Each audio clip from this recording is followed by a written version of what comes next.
7 o'clock in St. Louis, and you are listening to The Morning After. Presented to you by Brown and Crouppen on 101 ESPN and the TMA-STL YouTube channel. Welcome, friends. Doug, it's Dave for Game 5. You should be good to us tomorrow. You might not be, but you expect to be good to us? I would expect that. I don't think I'll be much good to you today, not after a Cardinal rainout and the Blues all day. Take it out of you. Take it out of them. Morgan. Yeah. That's it? A rainout, and you just shut it down. You can't give me anything.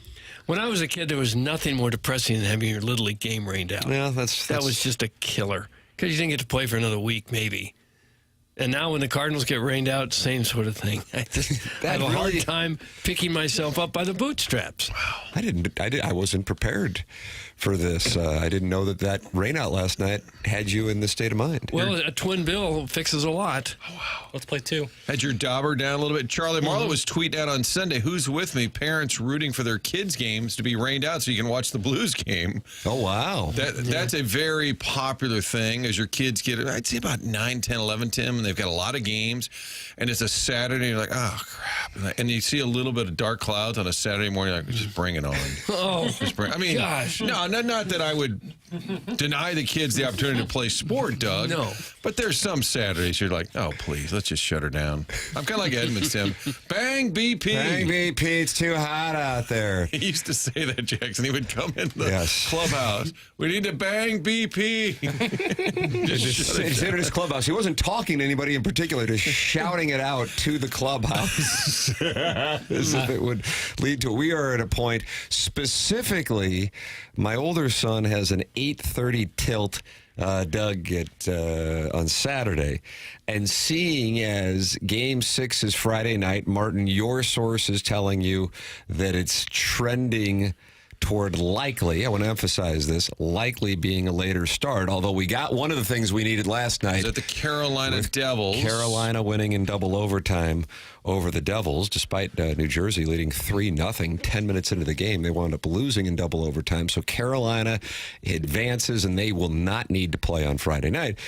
That since the Sundress Showdown in St. Louis on Friday night is going to be one of the greatest ponies in St. Louis history, we're just shipping out our children on Friday night so we can have bottle service at Wheelhouse and ideally spend the night over at Pink Slip. That's kind of really so therefore my son is not aware he has an 8:30 baseball game.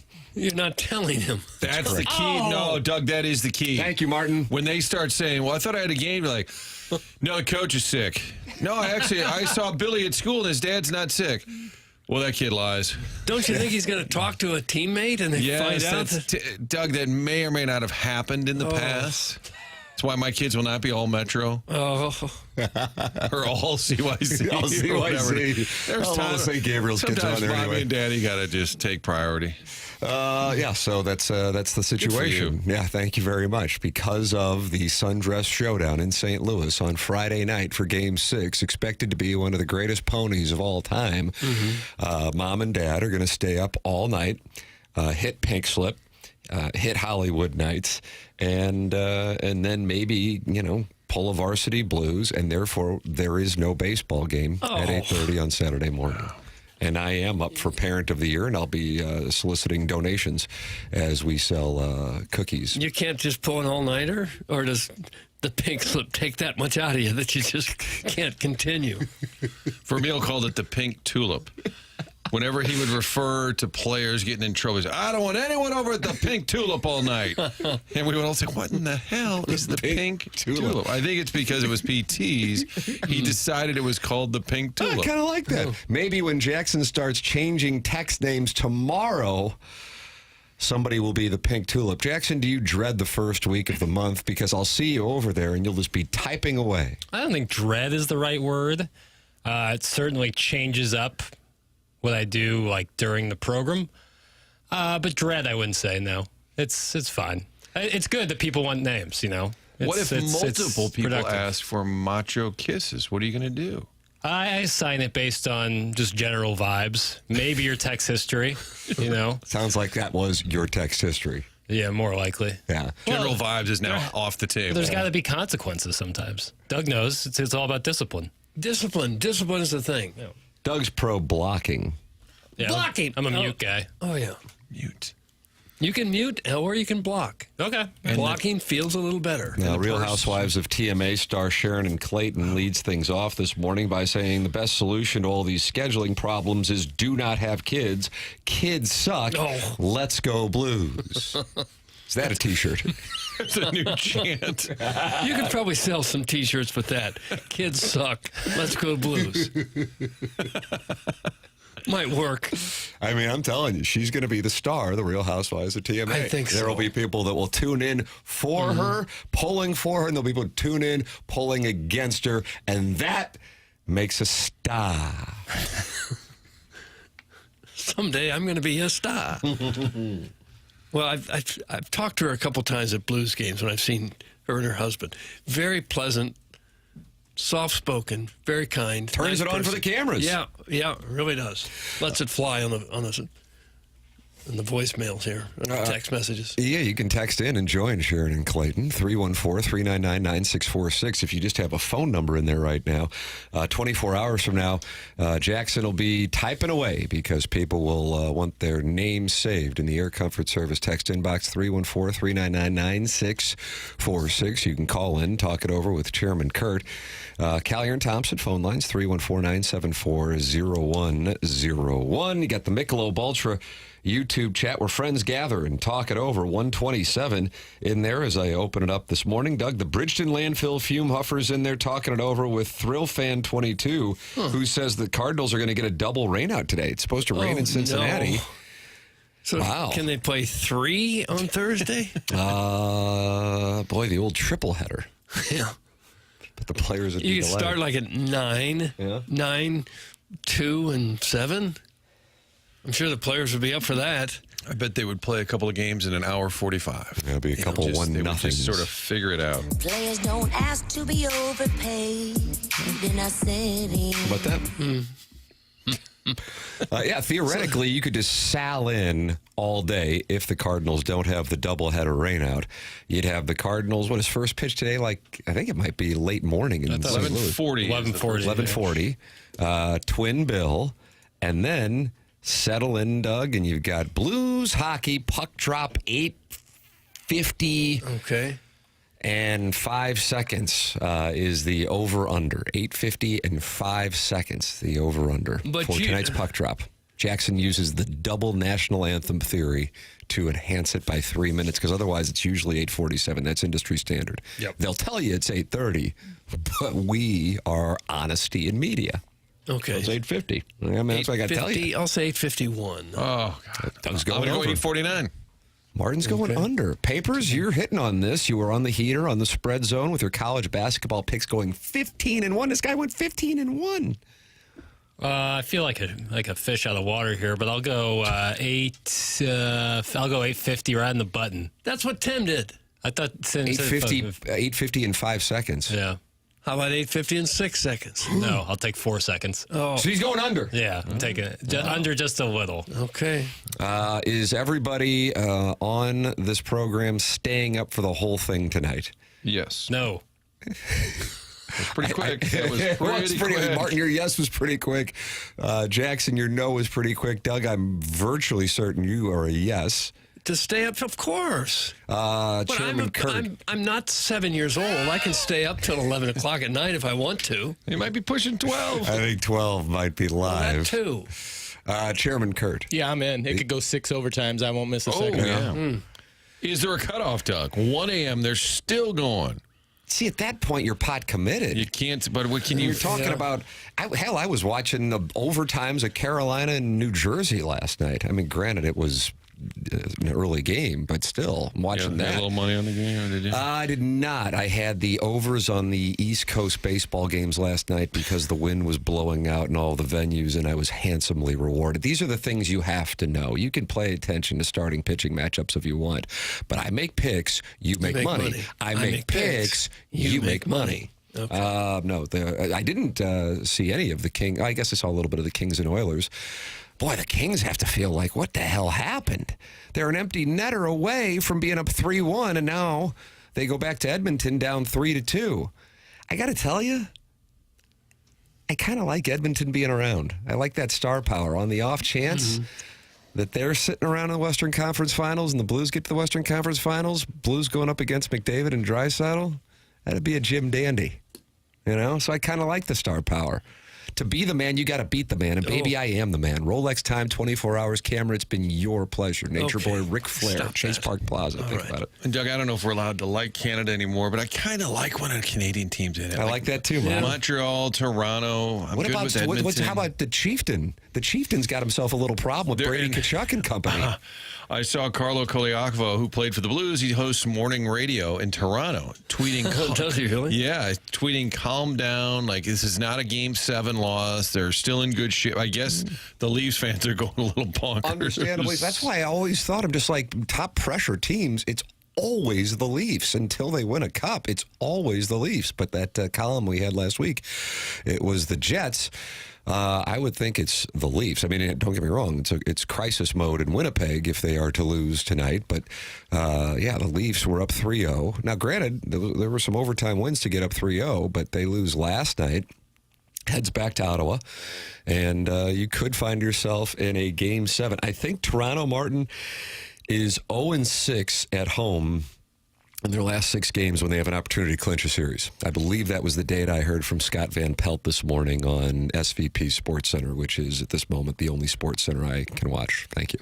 It is a bit like Winnipeg, where that DNA, recent history, is going to be part of the narrative. They're going to hear about it. Do we have our Winnipeg guy today on the show? Yes, we do. Oh, the guy who was saying, I'll get to you, but first I've got my hot takes. I believe there are 2 guys on the podcast. One of the guys is on, Jim Toth from the podcast yesterday. And either way, they both were in agreement that tonight is one of, if not the most important game in the Winnipeg Jets, the new version of, not the one that is currently playing in Utah after a stop in Arizona, the Winnipeg Jets Part 2, formerly the Atlanta Thrashers franchise history. This is it.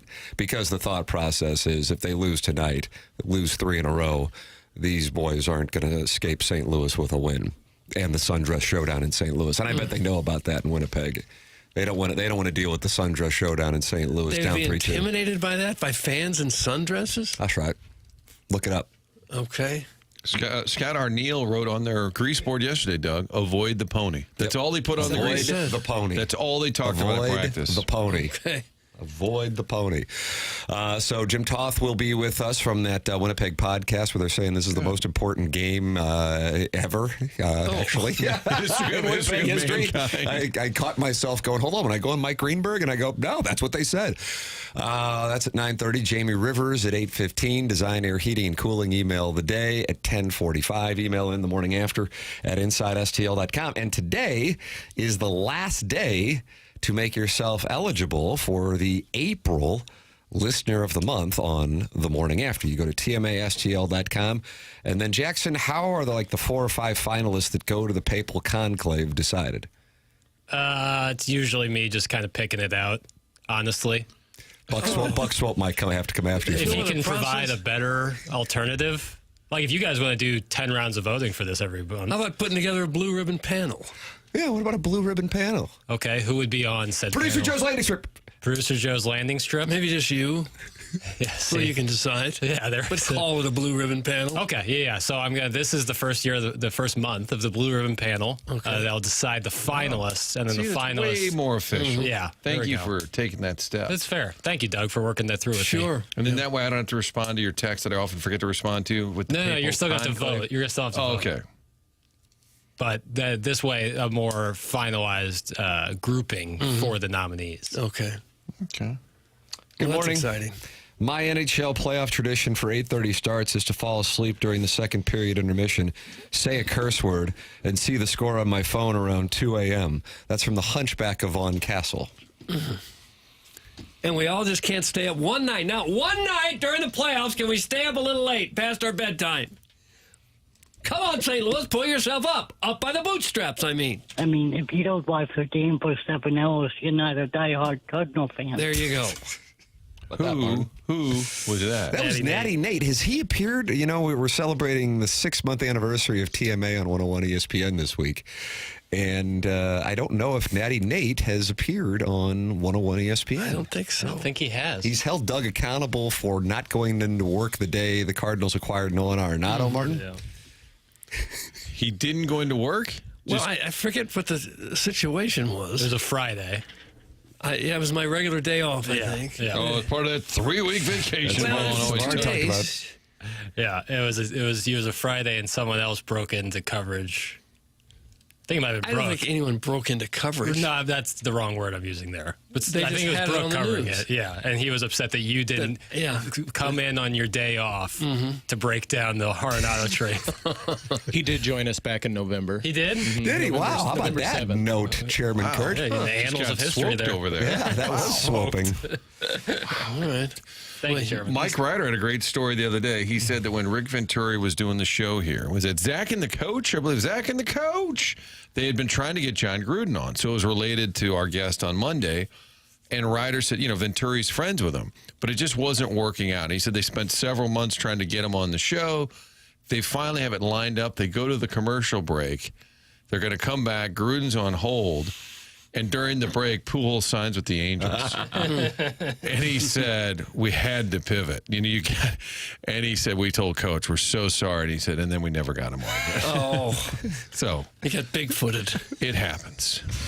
Can we get an update from that fat ass that's driving his minivan to Winnipeg? That's from Ray King. Doug, he called in yesterday at 10 o'clock. Yeah. The listeners theorized that he hit a McDonald's in Kingdom City, ate 3/4 pounders, and decided to turn around and head back to St. Louis. Yeah. But it was a 16-hour drive from St. Louis to Winnipeg. He was taking the trip by himself. That turned off some of the listeners. He revealed he'd already stopped at a McDonald's. That further made the listeners curious, and now they're wondering if he's made it to Winnipeg for the festivities. And you texted the director for the Blues broadcast, Martin, Timmy Paps, friend of the program, to let him know where he's going to be sitting to try to get him on, because he's going to be wearing that red Blues sweater, which will stand out in the whiteout tonight in Winnipeg. Well, I mentioned Tim's name. Tim is the producer of the pregame, the game, the postgame, and he texted in to me. I just said on the air, hey, you ought to put him on the air tomorrow night, and he texted 317 Retro Red, got it. Boom. Retro You're Red. gonna see him on the telecast So tonight, Doug. John Kelly will be looking for him Yes. during the broadcast. All right. I think it's great. Guy gets in Sure. the car, goes there. People are mean. Bottom line, people are mean. He said he had a friend in North Dakota that he might stop and see. So Grand Forks, was it? I think so. So he probably spent the night there. And maybe he's getting back on the road right about now. Poor fella. I'm like, call in. He calls in and he gets bleached. I'm like, just... Has anybody ever called in and not been bleached? I don't think so. Yeah, that's Chris Long didn't get bleached. That's true. Jackson, are you still on a high from that? Yes, that was awesome. That was really, really cool. I'm then so I saw happy your, for you. Thank you. Yeah, thank you. That's your guy. And then the other moment that I was happy for Jackson was when Dennis Gates was on the program and offered a scholarship. And Doug, we are now advancing the story. Are we? Because Got the audio, I think. yeah, Dennis Gates and Eli Drinkwitz were in town last night. Martin, what is the backstory here? Well, Coach Gates did a little scrum. There was actually a lot of media there. I guess they're from Columbia, and they don't hear from the coaches often. There were honestly like 10 reporters. I thought I'd be the I only didn't know one there were 10 reporters left in the industry. Yeah, well, the whole stage showed up. Gabe's guy was there, Gerard.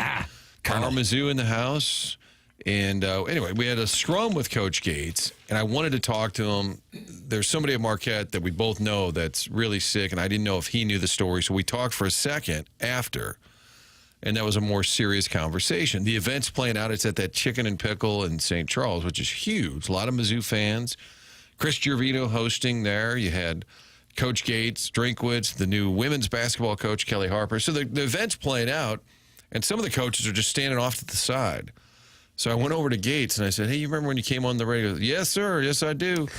And I said, would you just give me a little audio, kind of making fun of Jackson for not accepting the scholarship? And he said, here, give me your phone. He said, let's do video. And I said, Look at this guy. Bang on. Bang so on. he took my phone. Bang on. Took my phone and said, let's do it on video. And here it is, Papers. Hey, Jackson, we're in the final stages of recruiting, buddy, and I'm still waiting on your commitment. I'm sitting here waiting. Time is ticking. It's running out. I need an answer, man. I need an answer ASAP. Coach Gates not happy with you. He's got 2 spots open, he told me. 2 spots left, and you're just dorking around. You are dorking around. I couldn't be. I'm there. I'm coming home, baby. Oh, my God. He's a true son. What's the offer in terms of NIL money? None. No, yeah, no. Balances out the roster a little bit. I might have to, my slight invoice might be coming my way. But I'll be there, baby. And you can give me, I'll take any number. Any number. That's big of you. Yeah. You can give me any number. Like a bat boy, I'll take whatever you got. There was a tweet that said, please, for the sake of the program, make it an honorary scholarship. Don't actually take up a spot, which I don't think is really in danger of happening. No offense to you, of course. Yeah. He is a real gentleman. He walks around when he shows up.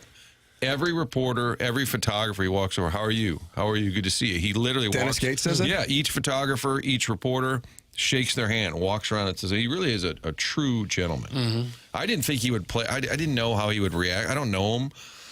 And, I mean, I've been around him a little bit, but I said, hey, you think it'd be funny? And he said, here, give me that phone. And he was all in. Yeah. Look at that. He's got it figured out. That really helps to get positive coverage when you make friends out of the people that cover you. Yeah. Taller than he looks, too. You see him standing next to a bunch of basketball players. I mean, he looks tall, but when you see him in person, you're like, oh, he's like 6'3", 6'4". He's really tall. Friend of the show? Yeah, I would say. He's your coach now. You just accepted. I'm whatever They're you down need. to 1, Tim. You going to go announce it on Power Mizzou? You have a Mizzou hat you could put on? I don't know if I own a Mizzou. Yeah, I think You I don't own a Missouri hat? I think I do. Dog, is this guy really a true son? Gosh, I don't know. I think I do. It's like a Cardinal cap that has a Mizzou on the side. Ooh, that doesn't play well on Tiger no. board. Well, oils sir. of the soil. What about a Royals hat with the Mizzou on the side? Can we say that? Would never. As a listener, you haven't made it on this show until you've been bleached. Bleach equals love. That's from Sharon and Clayton. So she feels like she's loved because she's told to drink bleach. Is he done? Bleached. Yes, I see. A Swing Haven board member says, Tim, the sundress pony on Friday night at Enterprise Center is a great way to start off the Derby weekend. That's from the Swing Haven board member, Doug. He's one of the listeners who sends in pictures of his wife. Mm-hmm. And she, of course, is a beautiful woman, as is all of the listeners' wives who send in their pictures of their wives to this program. They simply cut and paste photos of models that they find on the internet, and we're supposed to believe they're married to these women. I think the father of the gentleman who's driving in the minivan to Winnipeg is texting in. He's at his friend's, and he's not fat. He's 22. Proud Dad is the name of the texter. Okay. That's really nice. Proud Dad. He just sounded a little heavy set. 22. I didn't realize it was that young. That's commitment. Good on him. Yeah. Boy, going up to Winnipeg at 22, Han Solo. Look at him. But you're not Living supposed to be life. driving a minivan when you're 22. Why not? That's Mom's car. If that's the car you have, I guess. Point you A, make point do. B. Okay. And you got all them wrappers from those quarter pounders. You got to have a place to toss them over your shoulder. overflowing. I don't think he brought up the fact he was stopping at McDonald's. I think Doug sort of suggested but it. he agreed. And then he agreed. But I think Doug Right. started the query. I sniffed it out. Yeah. You could smell the fat on Did a him. little Herb Humphreys investigating. Good morning. My mother-in-law is taking a little longer than I'd like to finish my newest needlepoint belt, and I have a derby party this weekend I really need it for. How do I kindly prod her along? Doug, that's from Mr. Licks, who wants you to help prod his mother-in-law along to finish his needlepoint belt for the derby. Maybe he could do a little of the needle pointing himself. Oh, I don't think so. He went to St. Louis U High. Oh. Well, I don't know what to tell him. Maybe suspenders. You think suspenders is the look for this you year? can't get the belt you want, get suspenders. Jackson, you going to a derby party at the Lake of the Ozarks? Do those exist? I'd love to go to the Derby. I would miss too. that. I've never, Never been? been? No. That would be cool. But I wouldn't there's a lot of things I would go to before I would go to the Derby, Like, that's not like a bucket list item for me, is going to see the Kentucky Derby. What is your bucket list sports item, Jackson Burkett? I mean, you had Chris Long on yesterday. That was a white whale. Dennis Gates is telling you he needs you to commit to the scholarship That's offer. right. That's right. What else is left out there for you? Augusta, Yeah. Dogwoods and Pines, Doug. World Cup game, or honestly, like a soccer game in England, like a Premier League game. Courtside and NBA game, and I've never sat right behind home plate at a baseball game, so I want to do that. Green seats? Yeah. That one's doable. Yeah, like right behind, like I'm talking like the spot, like the one dead center first row. Where they see it all through the telecast. Yeah, then you can the put guy it on your behind the Instagram. umpire. Well, I'm not looking necessarily to be seen. I just want to see the game. Okay. You could have done It's that a couple weeks 2025. ago, but you had that golf round. Yeah, Didn't Dan Jansen want to Jansen? take It you was to the all green seat? inclusive. Yeah, that was a May Champions not Club. have That been. wasn't. Oh, not good enough for Not you. good enough. No, not at all. Clearly. Not at all. Wants to sit right behind home, Tim, but doesn't want to be seen by Yeah, anyone. it's Right interesting. behind home. Well, I don't care if I'm seen. That's not like the reason I want to. You're not going to go full Nelly and high five Albert after a home run? I would Through the netting? That sounds pretty awesome. We could probably get you in the green seats. Remember we had the shirtless Hoosier last year. Oh, yeah. Shirtless Hoosier. He rallied the squad to a huge win. That one's doable. Augusta. How about World Cup at Arrowhead next year? Yeah. World Cup is coming to the States and Mexico and Canada. So You could probably make that happen with. yeah, If you're But willing to pay. Honestly, Premier League game in England is actually more Why? what I'd You want to wouldn't see. have a team to pull for, would you? No, but the atmosphere would be unbelievable. Not saying that the World Cup atmosphere wouldn't be unbelievable, but something about Was that always on your list, or did the Ted Lasso series kind of Good engage question. in Really phase? very good question. Kind of always been on my list. I've been Okay. playing FIFA video games since I was about 8 years old, so Oh, no. that's been there forever. Okay. How about a Stanley Cup final, Game 7? Take it or leave it. Oh, my God. Honesty in media. He's serious. Honesty in media. It's a Game 7. I'm aware. The chalice Can is count. in the building. There's a guy with white gloves who travels with it. I want that Unbelievable. guy's job. That seems like a cool gig. You kind of have to like hockey. And go to the games. Not necessarily. Well, that would be, Guys, honestly, the Preakness is even better than the Derby. It's an orgy of coked up hookers. That's from Carlos Martinez's Twitter favorites. Wow. A run there. Well, you got to go all the way to Baltimore, though, right? I'd never heard about the Preakness. Nobody ever talks about the Preakness. No, I you guess don't the hear a lot Preakness is about where it. you say you're going when you say you're telling your family you got a work trip. Yeah. But I bet people who go to the Preakness are glad people don't know about the Preakness, You can get involved on the program, 314-974-0101. Rusty Pecker is not happy with Sharon, saying, sure, Sharon, bleach is a form of love when you call in, but you're too big of a coward to call in. So Rusty Pecker is calling Sharon and Clayton a coward because she does not call in. So Sharon, you can call in from Sanibel, Maui, Michigan, or in Clayton. What do you think? Right off Wydown there? You think it's Probably so. I would imagine. Wouldn't that make everyone who texts in and doesn't call a coward? Oh, well, that's only a question Rusty Pecker can answer.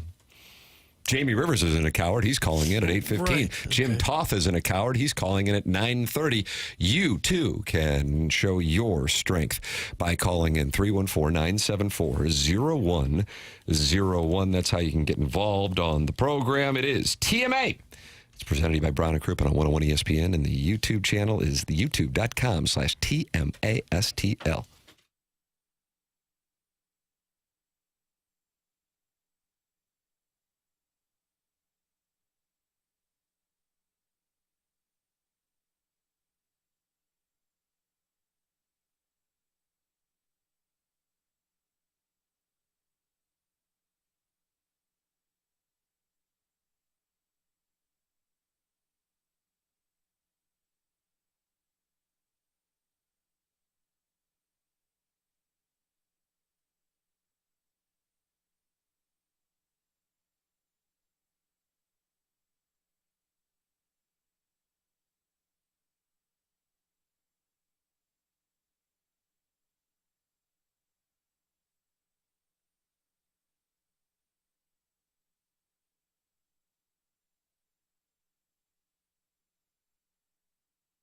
Moritz Reusch Jewelers online at ninjabling.com.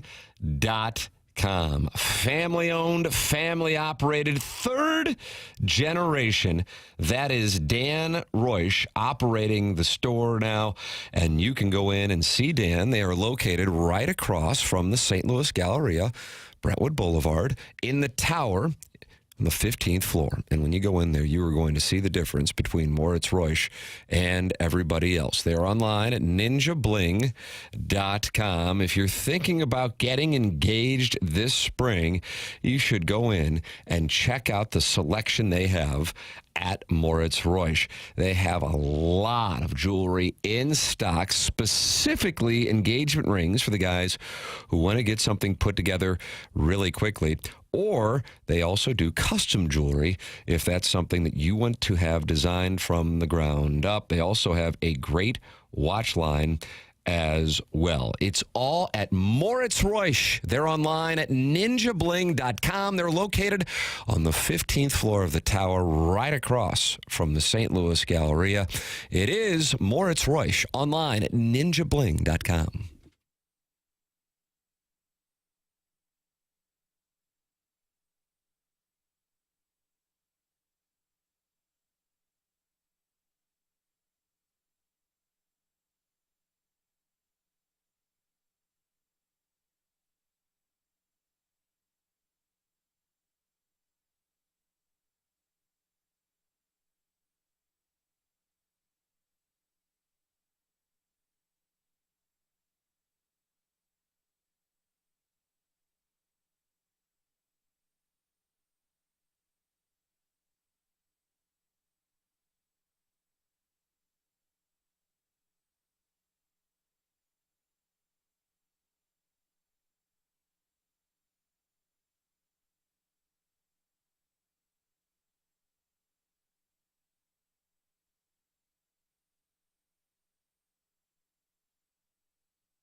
And the dream that's ours, we rise.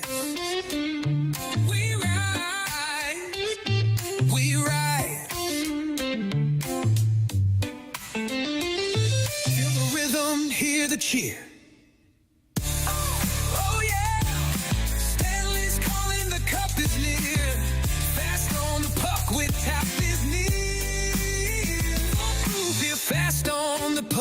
Doug, you're going to be playing this tonight at about midnight I think when so. Blues go up 3-2 and sit one win away from advancing to take on, I still think it's going to be the Colorado Avalanche, in the second round at the Sundress Showdown in St. Louis Friday night. The pony of all ponies. Hello again, everybody. Hello. I'll probably be so excited after this win tonight that I'll want to go out clubbing. Bottle service. So what will still be open?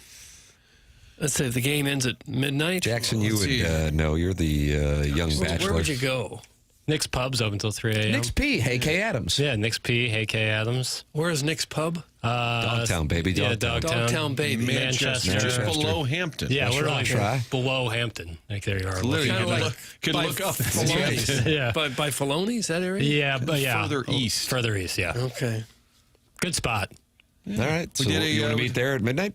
Okay. I didn't know there were any bars open in Missouri till 3. Mm-hmm. But Couple. that one is. Special. Because if you didn't get enough to drink, Doug, by 2, Yeah. you could find one more spot open till 3. Tim, we did St. Patty's Day from Nick's. Do you remember that? You're like a show historian. Yeah, I think I do remember that. 2006. And my dad Yes. never listened to the show. And for some reason that day I said, oh, you can get it. It's online. If you just go to www, on an actual computer. And I talked to him later in the day. He said, oh, I listened. I said, oh, yeah, you can do that every day. It's like, he goes, yeah, I think I'm good. He didn't care for it. You're welcome to get involved on the program and express how you don't care for it either. 314-974-0101. Callier and Thompson phone lines. Sharon and Clayton has been told she's a coward for not calling in. Let's see if she responds.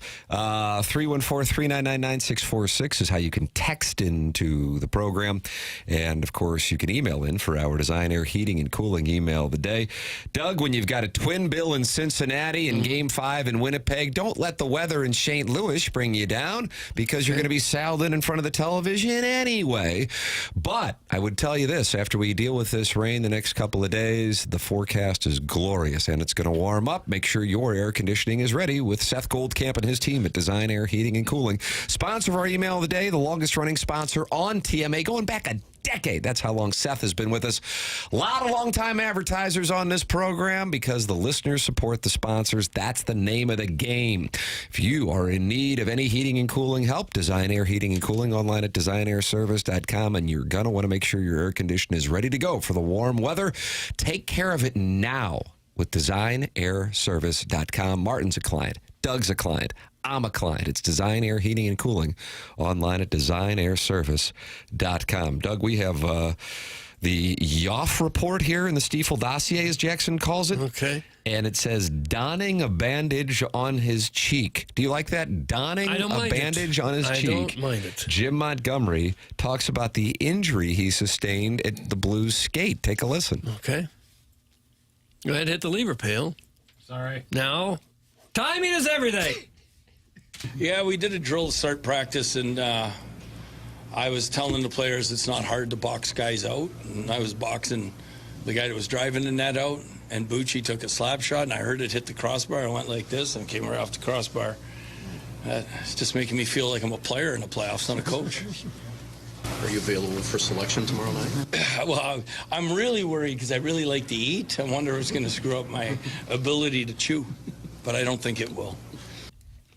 Okay. That sucks. Got hit in the face with a puck. Had a little blood dripping out. The photographer, Doug Larson from Fox 2, was shooting it, and he said he noticed, like, all of a sudden blood on the coat, so he zoomed in. Yeah, you can see the old puck ricochet off the crossbar right off his left cheek. But then he told reporters, he said, I don't know, maybe we'll just glue it up. I'm like, only in the hockey world. We'll just glue it up. It had to hurt like hell. Oh, man.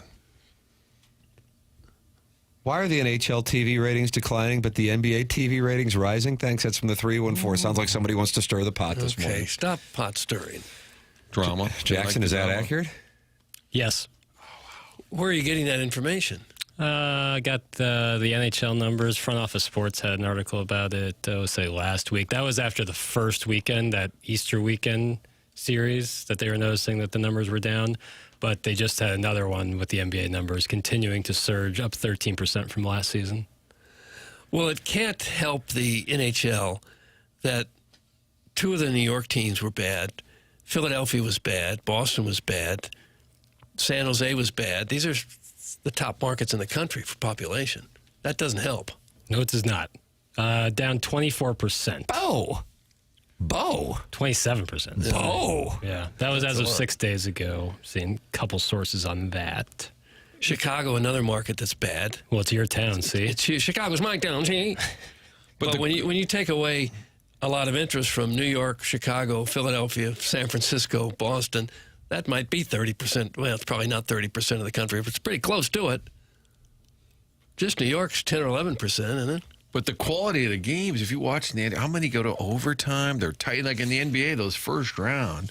Miami basically admitting they didn't want to be there, Doug? Is that what they said? They'd rather not play? They decided they would lose by about 50 to end their series against Cleveland. They had a good one last night. Indiana doing something that's never been done before, coming back down by, 7 in the final 40 seconds and ending their series against the Bucks. But, hey, you know what, Doug? Here's what I say. Take a listen to this. You might want to jot it down. All right. Some people like some things, and some people don't like other things. And take a look. Jackson is actually wearing that hoodie right now. And that's something that you can get at tmastlshop.com. And those are words to live by. So if people are enjoying the NBA more, tip of the cap. I enjoy the NBA, but I'll take Stanley Cup playoffs personally. And that might be a crowd-pleasing statement in St. Louis, but I've made it clear I'm not running for office. But Stanley Cup playoff intensity, especially in the first round, when the NBA playoffs tend to be like my skull and awfully lopsided, is when I'm really invested. And so far, only one team has been eliminated in the Stanley Cup playoffs. We got the first elimination last night with the Devils. And I don't know if anybody saw Markstrom go Ed Belfour after the game-winning goal, banging his stick and breaking it off the goalpost when the Hurricanes ended the Devils' run. And that was kind of expected, but still, even then, still hurts if you're gentleman's sweep. Doug, you like that term, gentleman's sweep? I don't care for it. Really? No. I kind of thought you'd like it. Why would it be a gentleman's sweep? Well, it's not 4-0, but 4-1. Yeah. Gentlemanly. You let him win one. We kicked your tail, but you had one in there. I love a gentleman's sweep. I'd never heard that before. I don't think I have either. Is that right? Really? Yeah, gentleman's sweep. It was a gentleman's sweep. But if I'm not mistaken, I think that there's maybe only one other possibility of a gentleman's sweep. I'm looking at Jackson as if, I guess there's two. The two that the Blues need to have happen to have the stage to themselves on Friday for the Sundress Showdown in St. Louis.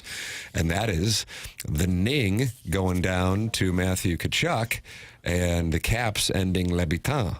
And then the Blues have the stage to themselves. And then, Martin, the question becomes, what time would the game be on Friday night? If it's the only game. Right. What do you think? Because it seems like the time slots for the NHL are 6, 6:30, 8, 8:30. So then what do they do? But is that predicated on multiple games? Do they always go 6 because they know there'll be games after that? Can we get a 7 is what you're asking. I think generous executive Mike Caruso can send us a text and let us know right now. Okay. And he'll just say NHL sources. We'll protect you, Caruso. Even 8 would be okay. 8 would be fine, wouldn't it? Yeah. 6 should be fine. I have bottle service reserved, but I only have it from 10 to midnight. Where are you going it's now? The over 45 bottle service. Nick's Pub again? Ooh, Nick's Pin. Hey, K. Adams. NBA needs to implement. Nope. Wow. I haven't opened the text inbox, so I'm curious what that's. Yeah, Jackson's going to enjoy it. My boys love Blues playoff hockey. However, otherwise, they couldn't care less about the NHL, and they watch the NBA every night. The young kids prefer the NBA. That's from the 314. Oh, maybe. Another big market gone with the Devils losing last night. That's from the 314. And you look at the markets involved in the NBA playoffs. LA's got 2 teams. New York has a team. Boston has a team. San Francisco area has a team in the Warriors. It makes a difference. Get those big markets involved. Maybe don't have 8:30 p.m. start times, 8:30 p.m. air quotes, for 2 teams in the Central Time Zone. That'd help the optics. Oh, it would. That's from longer than Martin's onboarding process. Okay. That's a fair point. Yeah, I agree with that. Because they're not West Coast games where they're going to start late. Hell no. Correct me if I'm wrong, but the numbers are not counting regional coverage like FanDuel. That's from Ali Doesn't Know. Yeah, these are mostly, or almost exclusively ESPN and TNT. So then that divides the ratings for the people, such as I would imagine the most people in St. Louis want to watch. John Kelly and Jamie Rivers, our guest at 8:15, do the games. Is that correct? Sure. I'm trying to get the exact. I'm sorry, I'm crowdsourcing. I am crowdsourcing. Before you spiked the ball, NBA boy. Why though? It's not like I'm representing the NBA. You brought this up. It doesn't take a genius to no, first of all, I did not. A texter texted it in. No, you just got pointed I at. did. He pointed right at me. Well, I got to correct the record. If I don't, if I don't cover my own ass, no one else will. Oh. And that's the nature of the beast. Okay. And I didn't bring it up. I don't represent the NBA. I just have pointed out that it's far more popular. And well, the numbers reflect that. Oh. Yeah. You can sit there and be heard about it, or you can just understand the truth. Deputy Commissioner here, Silver's assistant, Jackie. He's a deputy. The NHL's a regional sport. The best thing that they do in the first round is have local and regional broadcasts. It would be even better if they simulcast the game through the Cup final. That's from Kevin's brother, Jack, and then his last name's Demoff. I believe the NBA also does something similar. Like, I think that the Pacers game last night was also available regionally as well as NBA TV, if I'm not mistaken. And that game was the network for Pacers Bucks deciding game that was on NBA TV, correct? Yes. It was not on TNT or No, ESPN. that was on NBA TV. And I texted Jackson last night trying to further the alliance, and I said, we'll be talking NBA, need to talk NBA tomorrow. And I was serious. I was watching that Bucks Pacers. And he wrote back, why? And I was like, what? And you said, because of the scuffle at the end. I'm like, Halliburton. Oh, Halliburton's basket. dad charging Giannis? Well, and then we had, but Halliburton had a game-tying dunk right down the middle, and then he had the game-winning basket a little later in overtime, and I thought, what a thrilling game, and Jackson's going, yeah, okay, whatever. I was trying to get on board. The bigger story was Giannis and Tyrese Halliburton's dad almost fighting. And then a great post-game address by Giannis. We'll get to that. He said he thought it was a fan. Some for the NHL. ESPN Plus and Hulu have had some exclusive national streams, but viewership figures for those games don't get released to the public. Okay. So I think that's an important thing to note. So that's in the NHL's favor. Yeah, absolutely. Look at this guy. He's hockey boy, Don Cherry. After bringing up the whole NBA is more popular debate. Well, I mean, and honestly, you look at the numbers, like far more popular. Oh, right there. Well, didn't need that. All right, Doug, you love it when we have a full bank of calls. Well, that's what we have. Barge Guy, Dan Jansen, Sergeant Major Rose are all on the Callier and Thompson phone lines. You can participate in the conversation. Jamie Rivers is going to be part of the conversation right at 8:15 on the Callier and Thompson phone lines. And then from Winnipeg, Jim Toth, part of the podcast in which they're saying in Winnipeg that for that franchise's stability, for that franchise's history, tonight's Game 5 is the most important game the Jets have played. That's what the Blues will be dealing with tonight in the whiteout in Winnipeg. That's all coming your way on the Stiefel Dossier. This program is called The Morning After. It's presented to you by Brown & Crouppen on 101 ESPN and the TMA STL YouTube channel.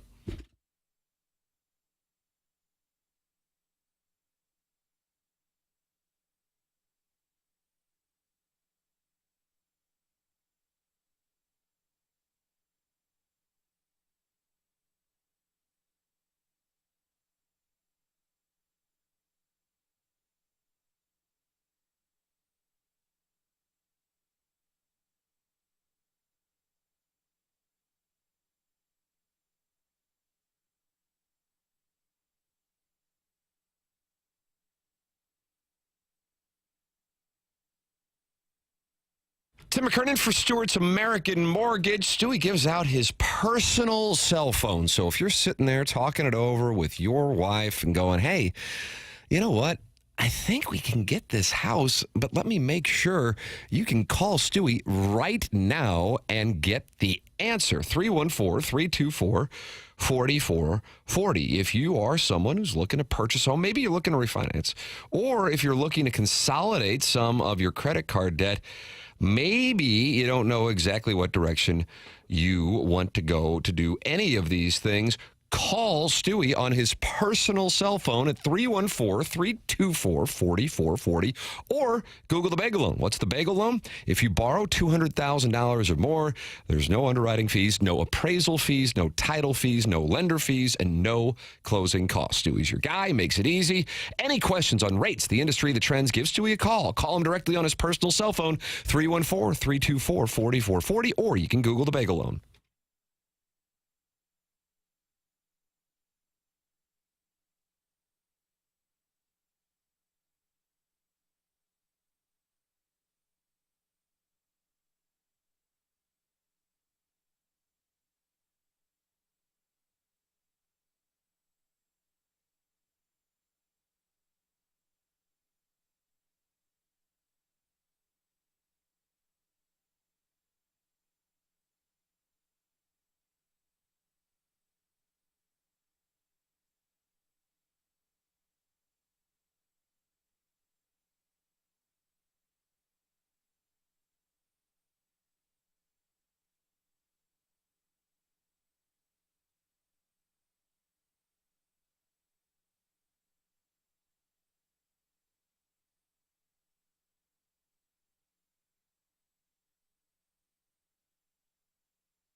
Hey, this is Action Jackson with a Sports Center update driven by Johnny Wandoff Chevrolet and Johnny Wandoff Autoplex. Game 5 action in Winnipeg tonight. You can listen to it right here on 101 ESPN, your home of the Blues. Pre-game at 7:30, puck drop around 8:30. That was another Sports Center update driven by Johnny Wandoff Chevrolet and Johnny Wandoff Autoplex. See them at Wandoff.com. Chevy, together we drive. Are you kidding me?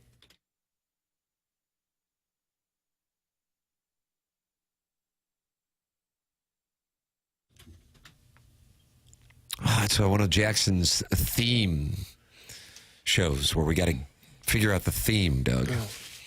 Or is it because we're going to the phone lines? Wow. Plus, anytime you can play New Edition, it's welcome. Well, Can You Stand the Rain might be fitting with these unfortunate days of rain in the St. Louis area, but perhaps fittingly for the Sundress Showdown in St. Louis for Game 6, time to be determined, waiting for Mike Caruso's text. Doug, the weather should be glorious, and then it's just nothing but sunshine in St. Louis as we get ready to welcome Stan Kroenke's Colorado Avalanche for a little revenge on 2022. You don't think he'll show up, do you, Kroenke? Yeah, and wave to the crowd? I don't think. Wouldn't you love to see that? That'd be the loudest that Billy never got. We got full board of Collier and Thompson phone lines. Jamie Rivers at 8:15, and then Jim Toth, host of the podcast in Winnipeg, where they're saying this is the biggest game in Winnipeg Jets history. Let's play that audio for those who might not have heard it on yesterday's program. Jim's going to be with us at 9:30. Take a listen, Doug. This is from the Jets' perspective for tonight's Game 5. Game 5 Wednesday's a must-win. I got to get this rant off my chest here, then we'll get to some calls. This is the most... I'm not over-exaggerating here, Jim. I'm not being hyperbolic. I'm not doing all this stuff. This is the most defining game of this organization, its culture, and its players coming up on Wednesday at Canada Life Center in a decade and a half. Everything is built up to this. And I do not say this lightly. Enough time has been invested. Enough patience has been put into this. There's been more than enough time and understanding. Bob Irving put this out on X on Sunday afternoon, and I totally agree with him. Put up or shut up. And that's where we're at. It's Bob Knuckles Irving, a longtime columnist in Winnipeg, who just occasionally will tweet now. And Doug, as you always say, when Knuckles talks, people listen. How do you get the nickname Knuckles? Producer Joe had a buddy who he would share a bed with on spring break named Knuckles, and I think the other guy was Klaus. Am I right on that? I thought one was Nigel or something. It's very European-centric. Well, some people like some things, and some people don't like other things, and that's the hoodie that Jackson's wearing. Once again, TMASTLshop.com. All right, we got a full board of phone lines. My goodness, yes. all the heavy hitters. Barge Guy, Dan Jansen, Sergeant Major Rose, and Pestis, Doug. It's a Sadie Hawkins for the ages here on the morning of Game 5. You call who gets to lead off. How about Pestis? Audience ain't going to be happy with him. Well, I don't know. He's Pestis, good morning. You are on the morning after with Jackson Burkett. Doug made out the lineup card. Good morning, gentlemen. How we doing? Oh, we're fine. You? I'm doing great. We're going to up Chuck. You throwing up? No, I'm not up. No. Okay. I'm laughing already. All right. Well, don't up Chuck. We're going to up Chuck Hellebuck. We're going to make him think that he has been dunked in donuts and he can't have any coffee at all. I see. He's going to choke on donuts. Okay. Yeah. Hellebuck is done as far as I'm concerned. Okay. We get one goal on him. He's out the door. He's going to go sit in the little boy's room until after the game is over and cry like a little baby. Okay. There's that baby you've been looking for, Yeah, Doug. there it is, Doug. That's the one that we're going to We already got that baby. Remember, we named her and everything. He's going to get dunked in donuts, but he can't have coffee. What was the baby's name? Baby's name was, oh, God, now I got to remember. Oh, no. Darnell Coles, wasn't it? Oh, it's Victoria Blue. Feels like somebody I'd know, but Victoria Babu? Victoria Babu? Martin, you worked with Babu the two was actually sitting on... Babu was sitting on Hellebuck's chest. That's Joe. He's got that big bottle of rum. Right. And a little hockey stick, and he's beating Hellebuck in the head with it. Right. Up Chuck Hellebuck. I like it. Yep. I like it a lot. Oh, Now, that's good. bad news for the Cardinals today. Oh, no. What? Yeah. Weather right now says that it's sunny in Cincinnati, but the weather forecast today is rain and everything. And everything. But here's the bad thing. We could be the only team in the middle of the week that gets rained out 3 days in a row. Because for tomorrow, they're talking severe thunderstorms in Cincinnati. Oh. So we're messed up. Yeah. It's going to hurt the pitching. The hockey game tonight will get us through. Right. Yeah, we'll be all and then right. we got the sundress on Friday night. I think I appreciate Festus is now referring to this sundress event. Do you own a sundress yourself? Oh, goodness. No, I don't own one, but if I did, I'd look damn good in it. I'm sure you would. There's actually elements we like. Well, it is a full phone line Wednesday. Yes, it is. I appreciate you taking my phone call. Doug, put you first. Everybody have a good day. Stay safe. And if the weather gets too bad, check on your neighbors. Okay. Yeah, check on your neighbors. A little That was a very PSA. local news right Why there. we take him first. Doug, let's see what we got here. I got Barge Guy. I got Dan Jansen. I got Sergeant Major Rose. Chairman Kurt continues to go to those Callier Thompson. So there's probably new names on there. Jamie Rivers is at 8:15. We know that. Who do you want to go to next? I know. Who called in first? Maybe take it in order. Chairman Called Kurt. in. Barge guy. Barge Guy's been on hold for an hour. Oh, Barge gosh. Guy, good morning. You're on the Callier Thompson phone lines. Good morning. How are you guys doing? Oh, it's Jackson's dad. We're fine. You? Good. Hey, I got a special thing today. What's that? You remember the Odyssey of Us as I first called in as Jackson's dad, right? Yes. All right. Well, I want you to meet somebody. I am Jackson. Oh, there you go. What a delight. Well, hello, Jackson. What a delight. That's why. This is Jackson. So how to Jackson? Hi, Jackson. Well, hey. Look at this, Jackson. You got Chris Long yesterday, and now you're talking to a young Jackson today. Yep, talking to the youth. O-N. Say that again, please. I spell my name Jaxon. Ah, that's where we differ. I'm a CKS guy. All right. Do they call you Jax? They call you Jack? No. No, they don't. Okay. I'm done.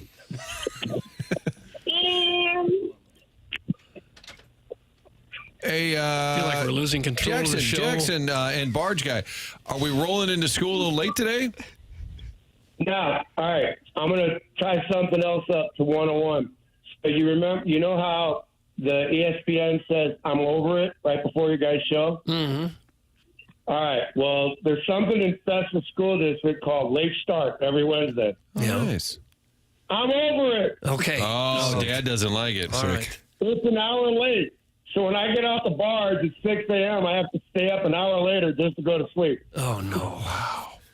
However, I'm off this week, so this is good. That's why we're having a good time this morning. So will you be able to handle your sleep schedule? Should be perfect because that's usually your work schedule to stay up and watch all the game. Correct. And then will Jackson stay up and watch the game with you? I got to tell you that, they lost the first two games. They were close. I had no doubt that we would come back to St. Louis and take care of business.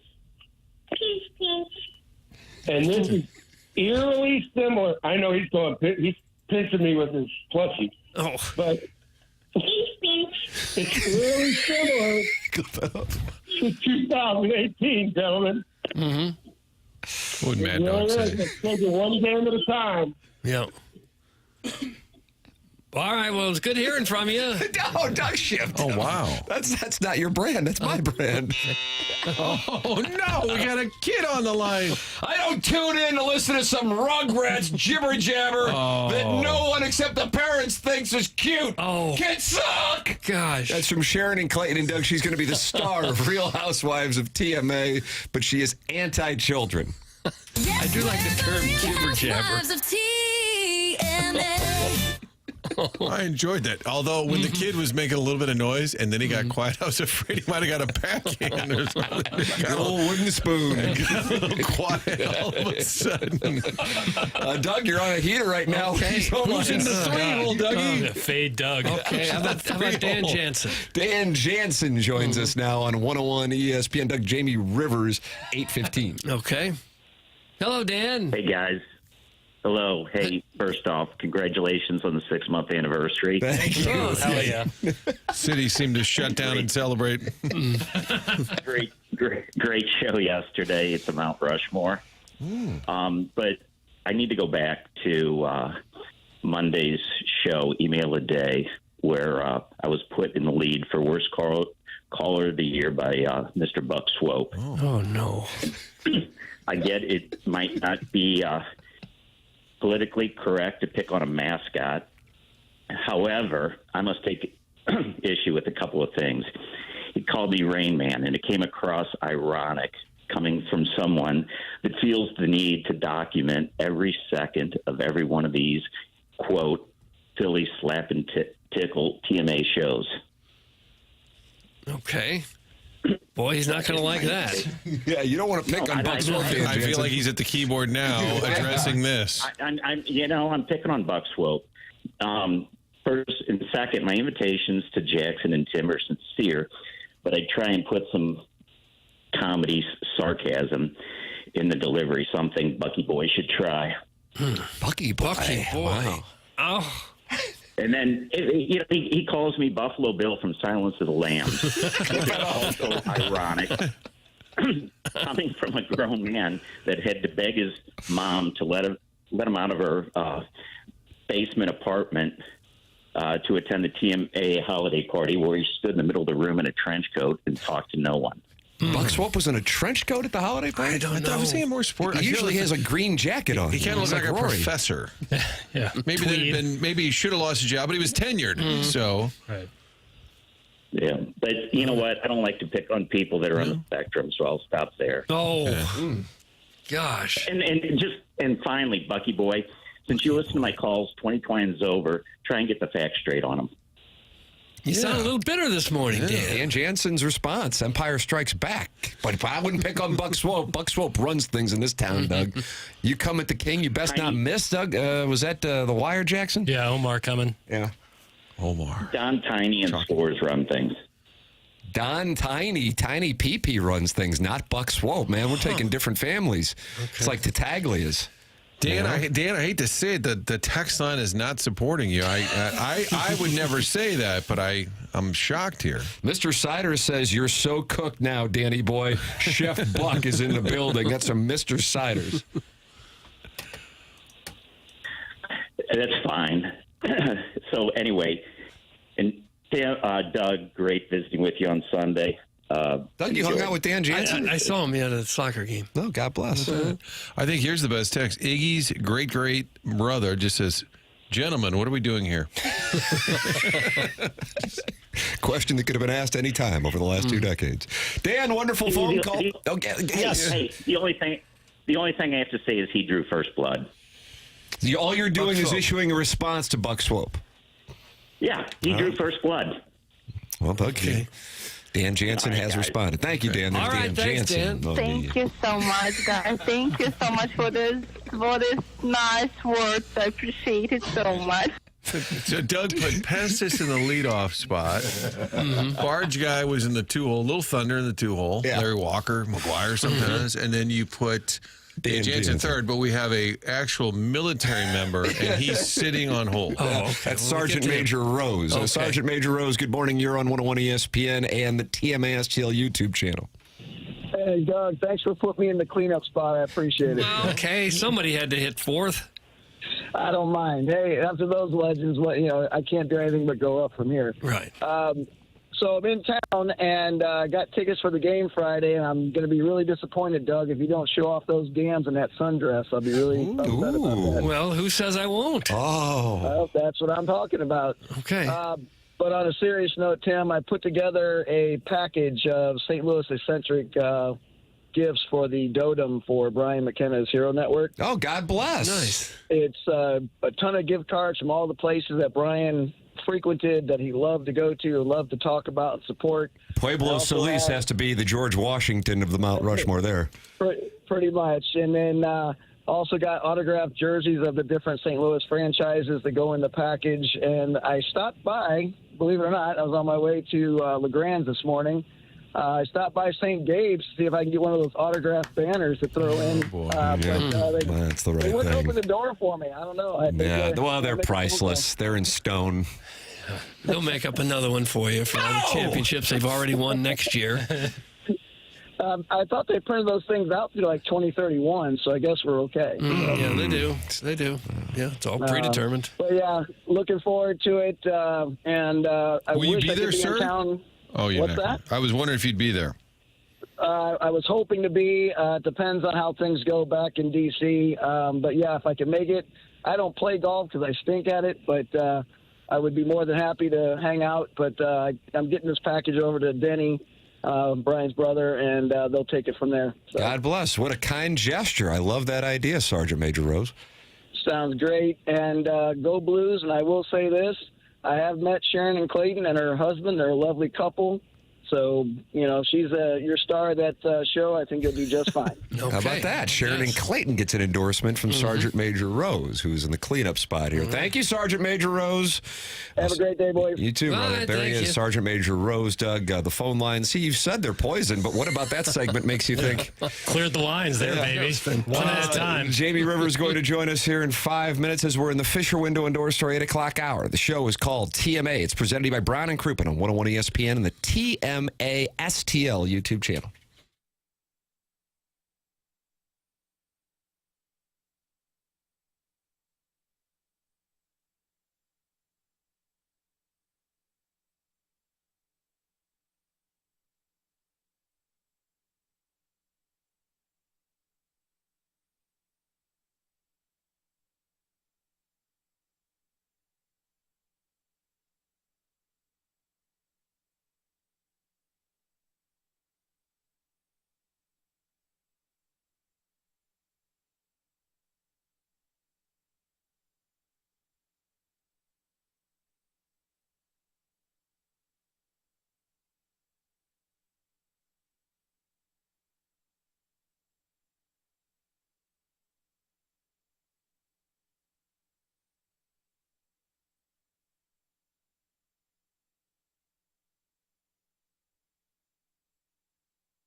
Welcome back. Morning After 101 ESPN and the TMASTL YouTube channel. Tim McKernan, Doug Vaughn, Martin Kilcoyne with you on the program. It is our pleasure to welcome to the Callier and Thompson phone lines, live from Winnipeg, Manitoba, Jamie Rivers with us here on the Morning After. Morning, Jamie. Use that term very loosely. Jackson, unfortunately, had an audio issue, so we didn't catch the beginning of your statement. Doug is obviously disappointed. Could you, if I may, could I ask you to repeat? You know, guys, it's lost its luster at this point, Jackson. We're having a tough show. We could use a little pick-me-up. Yeah, that's a daily statement, though. All right, the sentiment up there. I've been listening to some Winnipeg podcasts, and man, they are calling this thing, Jamie, the most important game in the history of this franchise. Now, I realize they've only been around, in Winnipeg anyway, for less than 15 years. But considering the talent they've had throughout regular seasons and then the postseason failures, and considering they were up 2-0, now getting dominated, and Hellebuck in the situation that he's been in getting yanked, they are feeling it there. What are you hearing when you talk to people with the Jets and or around the league about the state of the Blues Jets going into Game 5? Well, I can tell you the feeling around Winnipeg is like the sky is falling, man. I have never seen a fan base and even the media here, like everybody is just thinking the worst is going to happen. And it's wild because it's the best team in the NHL all season long. I mean, number one team, President's Trophy, all that stuff. That doesn't matter. We know it doesn't matter in playoff time. But, excuse me, but the Connor Hellebuck issue is real. You know, you talk to a lot of people here, and they think that he just maybe is mentally weak between the ears and things like this. Like, you know, they're touting this guy's just 2 days ago or whatever. You see his name in the nomination for Vezina Trophy, and talking to people here, like they want to get rid of him. It's like wild how they could be, you know, so crazy, but that's where we're at. And so for me, I think that for the Blues, one, the Blues can't listen to the noise. If you're the team or the coaches, not that they are, but you can't listen to the noise. You can't play into it and think that, okay, we got them where we want them. Let's not forget this. This is a really good hockey team here in Winnipeg. But I will say this. Your first period is imperative to come out and play hard and hopefully score that first goal. And however that happens, it doesn't matter because the fans are going to think it's Hellebuck's fault anyways. And that's why it's important. Get that first goal, quiet the crowd here, right down, and then the pressure will start to mount on a guy like Connor Hellebuck. He sees and hears everything. The media here, it's not like us in St. Louis where you kind of, not everybody, but sometimes you kind of feel bad. Somebody's going through a tough stretch, and you're like, oh, man, you know, maybe I'll back off the throttle a little bit here. Not here, not in Canada. They had him pinned up against his Stanley Cup banner a couple of days ago, just peppering him about, you know, how does he feel? Does he feel like this is happening all over again? Why does it happen all the time? He's domed up right now, but he is also an elite goaltender that could turn it on in a heartbeat. So again, I caution everybody not to go planning their road trips into the next series yet. You have a lot of work left to do, but if the Blues have a good first period and get on this guy early, you could see some things happen. Yeah, that's what I'm curious about. Doug floated the idea following Sunday's Game 4 win that if the Blues were able to get a soft goal or two and go up 2-0, what would Scott Arniel do? And the implications that would have if they were to pull him. Do you think that he is on a short leash tonight? I'll tell you what, Tim, I was talking to a bunch of the guys, just media members here in Winnipeg and whatnot, and I said, Scott Arniel, as in last night, this is the hardest night's sleep he's going to ever have. Because as the head coach, you're playing this over and over and over in your head. And that do I give him a long leash? Do I just ride it out with the best goalie in hockey? If he gives up a softie, if we get down by 2, is 2 the threshold? Is 3 the threshold? Is 3 too much? Can we not come back? Like, he's playing out all of these scenarios in his head. So the coach going into today is already stressed to the max, because let's not forget that eyeballs are on him too, because this is his first season as the head coach of the Jets, President's Trophy, all that stuff. And here he is in the playoff series, and whatever decision he makes with his goaltender could be pivotal. So there's a lot of stress surrounding this team. For me personally, I think it's easy. You ride it out with the guy. He's the best goalie in hockey, and if he doesn't play well, you tell your GM, your fan base, listen, he's the best goalie in hockey. He was our best option. He didn't play well. I can't help that. He's kind of job protecting at the same time, but same token, he's played at an elite level before, and it's up to the player to play at an elite level in the playoff time. The coach can't sit there and second guess and look to play, Comrie in behind him and say that all of a sudden he's the number one guy. So I would just ride it out with Hellebuyck. I thought it was kind of a bad look on Sunday when Hellebuyck left the ice and then went back to the locker room, didn't even stay there. It was kind of it's all about me. I don't even care what happens the rest of the way type of look. You think that bothers his teammates with the Jets, or is that just me? I can tell you, him not coming back to the bench isn't that much of a bother, because listen to what was going on. We want Connor, chanting his name, as a player. I as a teammate of his, I'd be like, just stay in the locker room. Don't worry about it. If we need you, we'll come get you. What bothered me is hearing from people around Enterprise Center that he was out of his gear 10 minutes later and basically unavailable for his team. That would piss me off, because we didn't give up on you. You can't give up on the team. And I know he's not giving up on the team, but it feels that way. And what if Comrie got hurt? What if there's a situation on the ice? Now we don't have a goalie, or we have to beg the officials to give us 15 minutes to get our starting goalie back in his uniform because he's dragging his lower lip around Enterprise Center. So that bothered me more than a goalie just going to the locker room and just staying in the room to not be a distraction, because that could have happened too. Hellebuyck comes out, fans start getting on him. It becomes a whole thing on its own and distracting the team at the time. So I was okay with him going to the room, just not taking his gear off. What are they not doing as a team? Because structurally, they're so sound that even the backup goalies get good numbers. They shut everybody down. Yet in those home games, the Blues are able to find some space. What did the Blues do to counter that?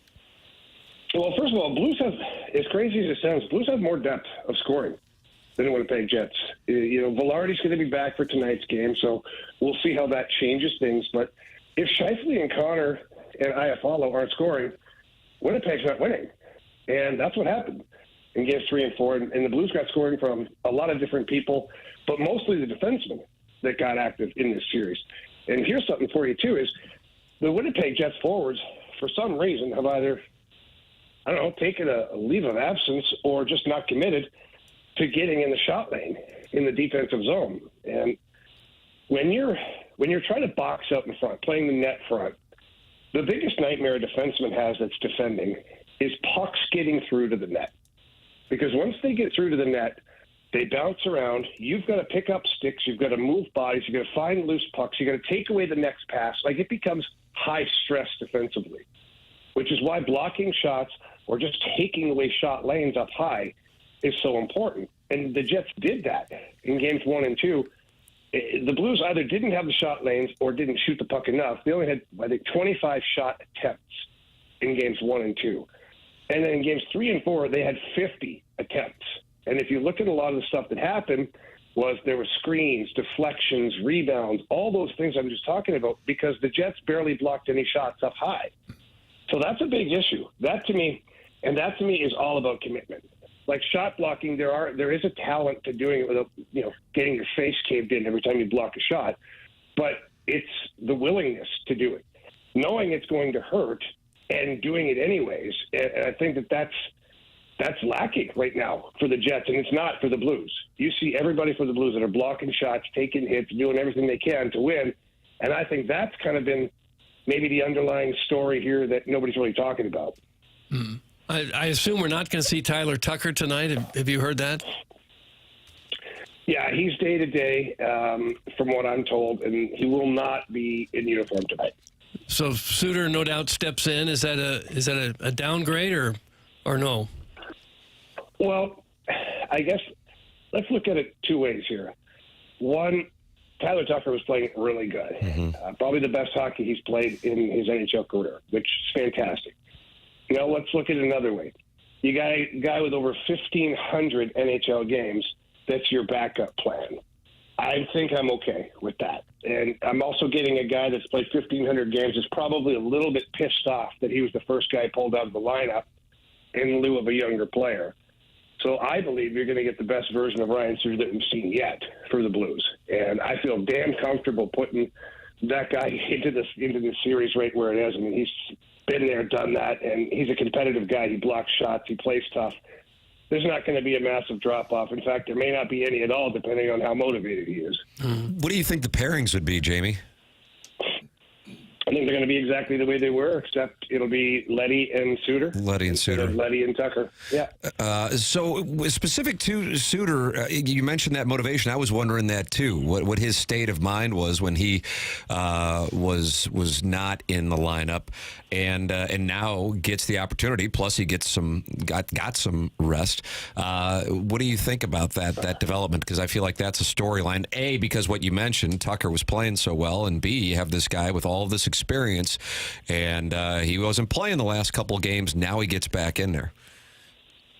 Yeah, look, I don't think he was ever a healthy scratch in his career. So to say that he was disappointed would be an understatement. I imagine he was pissed off. Yeah. I imagine telling him went over like a fart in church when Monty decided to do that. Although Doug does prefer that, but anyway. Yeah, you do. That is your kink. That's good. Good for you for saying that, Jamie. Not accurate. Yeah, that's pretty accurate from what I hear. Oh, true. Yep. No, you got a guy that's highly motivated, man. You got a guy that's super competitive. You don't play that many games in the best league in the world because you're not a competitive guy, you're not a talented guy, you're not dedicated to the process, you're not a good teammate. Like, you don't play that long by accident. And so, yeah, is he rested a little bit more? Yeah, maybe. Yeah, okay. But I just think he's going to be pissed off, man. I think he's going to play hard. I think he's going to want to show the Blues that no matter what the status is of Tyler Tucker for Game 6, Game 7, or even another series if there is one, like that he shouldn't be the automatic out when it comes time to putting players in around the lineup.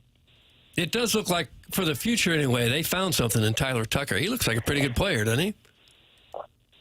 I liked Tyler Tucker 2 years ago. I thought that his anticipation defensively, the way he closes gaps in the neutral zone, the aggressiveness that he shows at the blue lines, I was like, okay, this guy's a pretty damn good player. And then for whatever reason, it fell off last year. It kind of fell off, and it hurt him because then people leapfrogged him in the organization, and then obviously they signed a whole boatload of guys in the offseason. And Tyler Tucker was a victim of numbers to start the season. He went down to Springfield, and ever since he's come back, he's taken his spot back. And what I mean by that is he knows what he has to do. He knows he's got to play aggressive. He knows he's got to be physical. He knows the mitt's got to hit the ice every now and then, and he's got to be out there playing the policeman. And what I like about him, too, is in the offensive zone, he just keeps it simple. He keeps it simple. He pressures the puck at good times, and then when he gets the puck, he doesn't screw around with it. He takes a stride or two and shoots the puck, gets it on net. And again, when you got a guy like Tyler Tucker that you know is going to get the puck through to the net, it makes it nice and easy for the forwards to get to the front of that knowing, hey, that puck's coming, man. He's a very predictable player this way, and he's creating offense that way. Whether it's goals or assists, that's irrelevant. Creating offense doesn't always necessarily translate into goals. It translates into keeping the puck possession in the offensive zone and putting the defensive team on their heels a lot, which is stressful minutes for those guys. Monty took a puck off the face. We'll call it an upper body injury. And it had me thinking, I love story time. Were you on the ice? Were you with the Blues when Brett Hull famously fired the puck at Joe Quenneville's head, and Quenneville turned around and fired it back, and everyone said that's when he established himself as the coach, not taking any crap from Hully. I'm sure you've heard that story over the years, and I was trying to think if you would have been in camp at that time. Yeah, I was on the ice for that. Hully had a way of, establishing his dominance in different ways with coaches. And so, like, I remember when he didn't like Mike Keenan would take the ice and Holly would fire pucks at his skates. he would. He like, and Mike never knew where the hell the pucks were coming from. And Brett Hull, by the way, an elite passer. Like, he could knock a fly out of the air with a pass. Like, unbelievable. So hitting Mike's skates was not a challenge for Brett. And Brett always tried to hit his skates when he was in, like, full crossover, so he would, like, make him hit the ice. It was funny for us. It was funny. I think I was, like, 19 years old. I'm like, gee, this is a funny league that I play in here right now. And so fast forward to, Joel Quenneville, and Q was an intense dude, obviously, and he expected his players to play a certain way. And I forget the drill or what happened exactly, but Holly turned and fired a puck at Quenneville. And at that moment, like, if you're Quenneville, if you take that, you've kind of lost your spot at the top of the hill. And so he turned and fired a slap shot right back at Holly. Yeah. And then Holly laughed. He goes, yeah, nice shot. You couldn't even hit me. That sounded just like him. I got to tell you, that's a world-class impression. I've done a lot of Brett Hull impersonations in my time, so... But no, it was kind of a funny moment. It wasn't as dramatic as some people make it out to be, but it certainly was Q sending a message that, I'm not your bitch, Yes. Oh, yeah. We said it at the same time. Doug Jinx, Coke. Puck is dropped and it's Florida. In the opening period, and Razor just took another one. I don't know why that gets me. Every time. Every single time. So you would have laughed if you saw Monty get hit in the face, Doug? Is that how you... No, not that. Okay. But the announcers, they're fair game. So what if Jamie gets hit by a puck? Hey, Jamie, I want to add, this to me is something, and you were talking about it back in February, and the value of the Blues even being relevant and playing games that would matter. And then sure enough, they had to play all the way through 82 to get in. So you have that. The young players get that experience. Now they've experienced 4 games in the Stanley Cup playoffs and the value of that. So 2 thoughts. Number 1, your analysis of how these young guys have played. And number 2, mentally, anything or emotionally, anything that you've been able to see as you're with the team that can convey what you've seen from these young guys, perhaps off the ice, or just what you're seeing strategically with the way they're handling the emotions of the ups and downs of a Stanley Cup playoff series.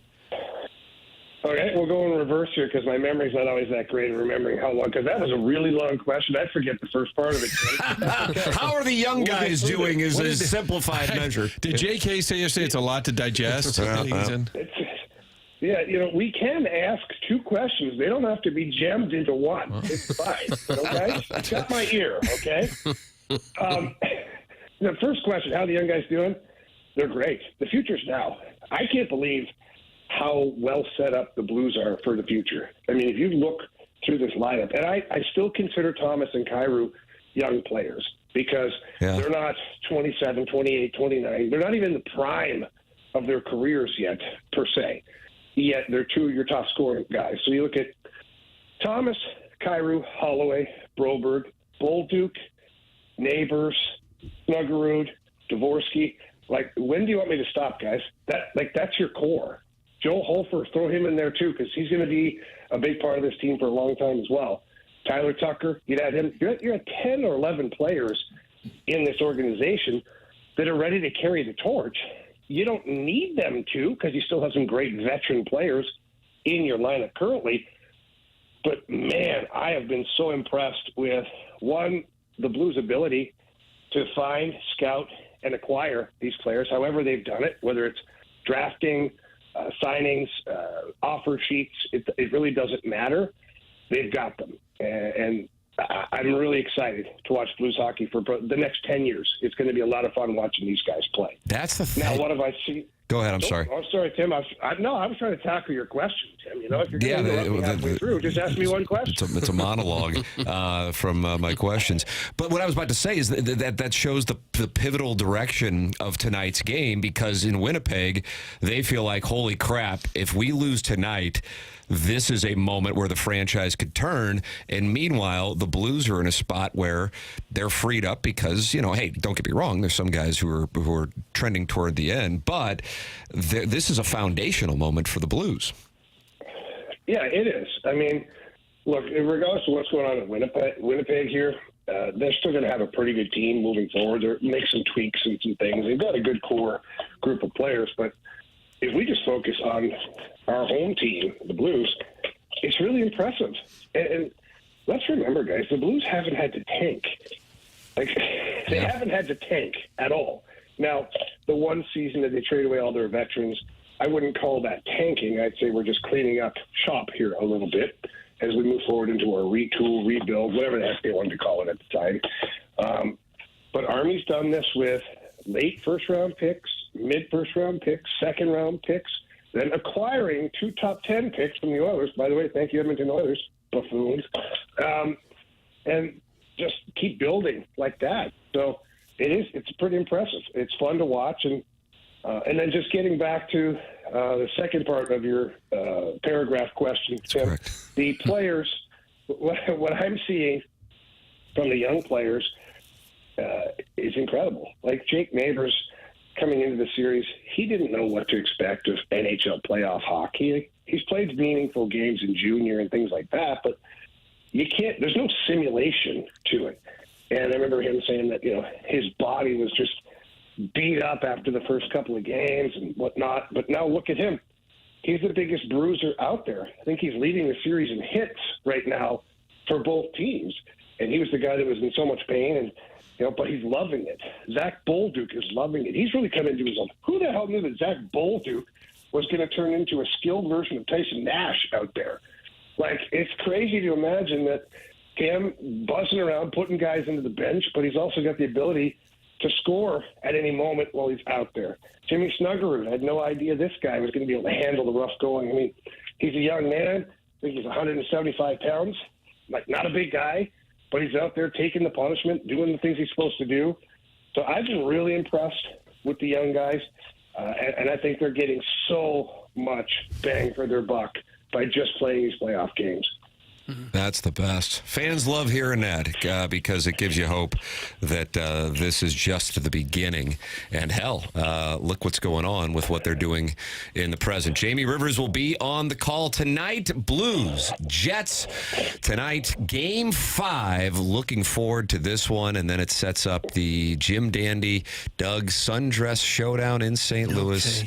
Game 6 on Friday night. Jamie, enjoy the festivities. I'm sure the atmosphere is going to be absolutely incredible. Always enjoy getting your perspective, man. Thanks so much. All right, thanks, boys. Have a great day. You too. Jamie Rivers with us here on the Callier and Thompson phone lines. You think he was Rivsy or River? Or? I thought it was Rivs. Rivs? Martin, do you think it's Rivs? I think it's Rivs. I think it's Rivs. Okay. Yeah, I think it's Rivs. All right. I would have thought Rivsy would have been folksier. Jackson, what do you call him? Jamer. Jamer? Okay. Yeah, or Big Game Jame.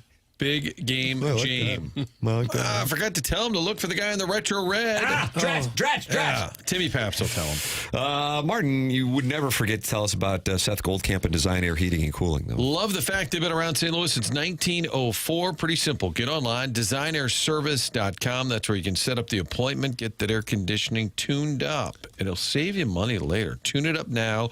Have it running all summer long. That's sort of the tradition in St. Louis. You know about it. It's also a tradition when you have any HVAC needs, you go to Design Air for all of that. 4th-generation family-owned business, so their name is behind it. They've been doing it for a long time, also supporting this show. Any needs year-round, it's designairservice.com. Love the fact that it's family-owned, operated business, because sometimes a St. Louis company will have success, then they sell it to somebody out of town. They just don't change the name. That's not going on with Seth and his family, designairservice.com. They bring you the email of the day, which today, I got to tell you, I'm thinking Buck Swope. Yeah, what a response, Martin. He's just typing like a madman. It's going to be a Design Air email today for the ages, potentially. Nice. And on top of that, for all your furnace needs and air conditioning needs, designairservice.com. Jamie Rivers with us, and we'll be joined by Jim Toth to give the Winnipeg perspective. And he's on the podcast where they were saying that this is the most important game to date for the Winnipeg Jets organization since it relocated to Manitoba 14 years ago. Everything has led to this, and they will know a whole lot more about both the present and the future of the organization in their opinions based on what takes place tonight. That is not a stable situation there, and therefore they think the win tonight is critical for that organization, perhaps more so than what other teams are playing for in the Stanley Cup playoffs. Tim McKernan, Doug Vaughn, Martin Kilcoyne with you on the program. Jackson Burkett is on the ones and twos. Chairman Kurt is fielding your calls on the Callier and Thompson phone we're lines. going back to him, Tim? I think we should. Oh, yes. 314-974-0101. And 302 people are in the Michelob Ultra YouTube chat talking it over. There's DJ Patty Cakes talking it over with old Bach Hog. Doug, you remember Bach Hog? I remember Boss Hog. Yeah. And Roscoe P. Coltrane? Roscoe P. Coltrane. Mm-hmm. And Daisy Duke. Well, they're in the YouTube chat. Catherine Bach. Yeah, Michelob Ultra, 95 grams of 95 calories, 2.6 grams of carbohydrates. It's only worth it if you enjoy it. And this weekend, the weather is going to be beautiful. So, yeah, if you're in the St. Louis metropolitan area right now, you see the storms and the rain. Hey, we'll deal with that. And then after the sundress special on Friday night, Doug, the sun will come out on Saturday, and it'll be glorious, and you'll be able to enjoy a Michelob Ultra. 95 calories, 2.6 grams of carbohydrates. Michelob Ultra, sponsor of the YouTube chat. Also, sponsor of the Dotem, and that is coming your way a month from today at Oak Valley Golf Course and Resort. Tee off with TMA at the return of the Dotem Golf Tournament presented to you by Michelob Ultra. Get your foursome together for a full day out on the course with us, and it includes the following: breakfast from Donut Drive-In, lunch from Lee's Famous Recipe Chicken, and if you play on Thursday, food from Texas Roadhouse following golf, and if you play on Friday, barbecue from Super Smokers. It also includes all your Michelob Ultra, the 100 West Dental closest to the pin competition, a long drive contest courtesy of Pondoff's Anonymous Recovery Podcast, and you can register your foursome. Just get the foursome now, fill it out later. Just make sure you have a spot at the Dotem. It is 101ESPN.com, and our charity partner this year, as you may have heard Sergeant Major Rose speak to, the St. Louis Hero Network, and that is in honor of Brian McKenna. It is the Dotem, presented to you by Michelob Ultra, May 29th and May 30th. You can play in either or both days at Oak Valley Golf Course and Resort. You may have not heard of it, under new ownership, and it used to be the old Teamsters course, Doug, in Peevely, about 15 minutes south of 270 and 55. It is Oak Valley Golf Course and Resort, May 29th and or May 30th. That's a Thursday and a Friday. TMA, the Dotem, presented to you by Michelob Ultra. This is the morning after. It's presented to you by Brown and Crouppen on 101 ESPN and the TMA STL YouTube channel.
Tell me this isn't the jam.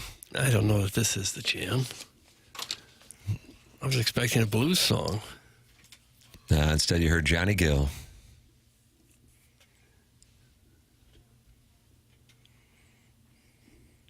Let's take you back to the St. Louis UI prom in 1994. I wasn't there. Would have been weird if I had been. Do you think about going? No. Classic black tux for you, Tim? I believe so. It never even occurs to me that I need to start going to high school proms. You should think about it. I don't even think about it. Where was it? I don't know. I wasn't there. Couldn't they do it right there at the school? No, it was not. It was at some event center off of Shodo in near downtown, just to the south of downtown. Then you went. Cedars? You went there? Yeah, I went. Okay. I had a list of ladies who wanted to go with the bus boy from Pietro's who drove a minivan, and it was 5'2". Just seems to me it would have been struggle with that second base throw. Would have been if you're going to an all boys private school. It seems like it would have been hard to meet girls. But you went to mixers, did you, boy? Sock hop. You went to a sock hop, soda shop. You met them at the counter at the soda shop. Nah, I just hit on whoever came through Pietro's when I was bussing tables. Okay. It's TMA. It's presented to you by Brown and Crouppen 101 ESPN and the TMA STL YouTube channel. 305 friends have gathered to watch the program and talk it over. And you can participate in that Michelob Ultra YouTube. Now it's 312. I guess the sock hop discussion. Well, yeah, 31 years celebration of the SLU 1994 prom. That's exactly right. That's what's got people talking. That's what we're doing now. This morning, Jamie Rivers was with us on the previous segment as we are in the morning of Game 5 of Blues Jets. It's been one hell of an exciting series. And the fact that we know we've got 2 more games, that, at a minimum, intensifies it. If you had to bet, you think this thing goes 7, Doug, go. No. Wow. It's Blues in 6. How about that? Mm-hmm. Martin, you got to bet. You got to put down material dollars, something that matters to you. I do feel like if the Blues lose tonight, their psyche will be fine. Like they'll still. I like that analysis. I think they still feel like, all right, fine, we'll go home and win, then we'll come back here and we'll get it done in Game 7. That's fine. They are 5-2 in Game 5s since 2019. Game 5 can be a bit of a pivotal game. Doug, more numbers to 12 different scores in this series. Wouldn't that really break the Jets' heart if they lost at home in Game 7, like 8-0 or something? Yeah, if they're going to bow out, they'd rather be on probably Game 6. Have it happen here. I think the Blues will win the next 2. I do. Wow. I know that's probably too easy just looking at the recent history of the Jets, but it just feels that way. You couldn't get run out of a building any more thoroughly than they did when they came here. You couldn't have gone on the road and performed any more poorly than they did. They really got run out of the building in Game 3. In Game 4, that thing was up for grabs at one point, and that is what I think has to be even more concerning is that they did jump out to a lead. The Blues gave them a couple power plays in the first half of the first period, and they still weren't able to withstand the Blues charge in the second period. Again, I really do circle that. Adam Lowry, that's your captain, taking a bad penalty. And then that it wasn't a power play that the Blues scored on, but they scored 2 goals after that. Can't have that happen. It is incredibly pivotal because I'll say this. It would be tough to envision, and Martin, I think you were just saying this, that if the Jets were to lose tonight, them winning in St. Louis, of course it can happen, but that would be tough to envision. For whatever reason, I've made the analogy. I don't know why. I think it was the body language of Scheifele and what he said after the Cardinals were up 3-1 on the Giants in 2012 in that NLCS, and they lost at home, and then they lost Game 6 back in San Francisco. I don't know, and I realize we're going back 13 years, and some people probably don't even remember it. I went into Game 7 going, it just isn't happening. You just knew where it was. And I would think that's where Jets fans would be Game 6 in St. Louis. For example, to draw a parallel with the Blues, when the Sharks came back here after losing Game 5, following the Blues' response to the hand pass game in Game 3, in which they won games 4 and 5.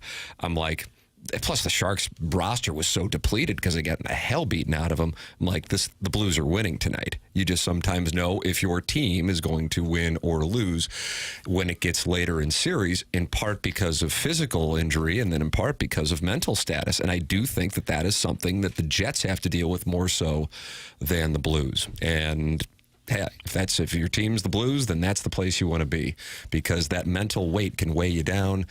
Just ask the Jets goalie. Isn't the confidence level that the Blues will play well? They may not win, but I don't have any sense that they'll just play a terrible. Like, I think they'll play well. May or may not win, like those first 2 games, but I think they'll play well. And then if they do lose, they'll say, well, we'll be back for Game 7. I think their psyche would be fine. I do agree if the Jets lose tonight, they're totally in the tank. It's kind of like a Miami Heat Friday night. Like, oh, God, what are we doing here? You got the sundresses. Lost by 53. Doug, you like fun with percentages. Mm-hmm. In the NHL Stanley Cup playoff series, when the series is tied at 2, as this one is, the team that wins Game 5 goes on to win the championship approximately what percentage of the time? 85%. Martin. 86%. Oh. Little Jackie Papers. I'll say 70%. Chairman Kurt. I'll say 74%. Chairman Kurt wins 78.8% of the time. Oh, darn it. How about the fun fact of the Dallas Stars, if they are leading a series 3-2, are 16-1 in their franchise's history. You know the one time they were leading a series 3-2 and they didn't win? Blues. Game 6, Game 7, the Blues won in 2019. Patty Maroon, hometown hero. How do you do? Oh, I'm fine. I'm trying to remember the parking lot I was in when that goal was scored. You had to have been in the building. I was in the bowels of the building, waiting for the game to end to run out and do live shots or interviews or whatever it was. So I had to watch it on TV. Patty Maroon? You were in the press box? In the building, no. In one of the entry, like a concourse entry, because we would do some occasional hits from out in the concourse area. What I remember is how quiet the building was. For a huge playoff game, people were so tense. Yes. And they kept showing John Hamm up in a suite.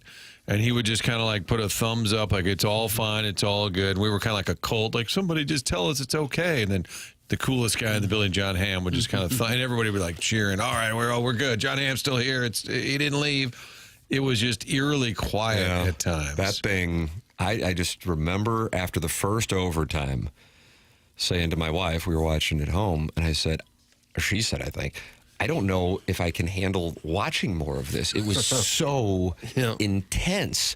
I think you're going to see that kind of intensity, not that to that level, but with 12 hours from now in Winnipeg. This question being posed by some Blues fans, you had Pronger get things going for Game 3, Martin. You had Patty Maroon get things going for Game 4.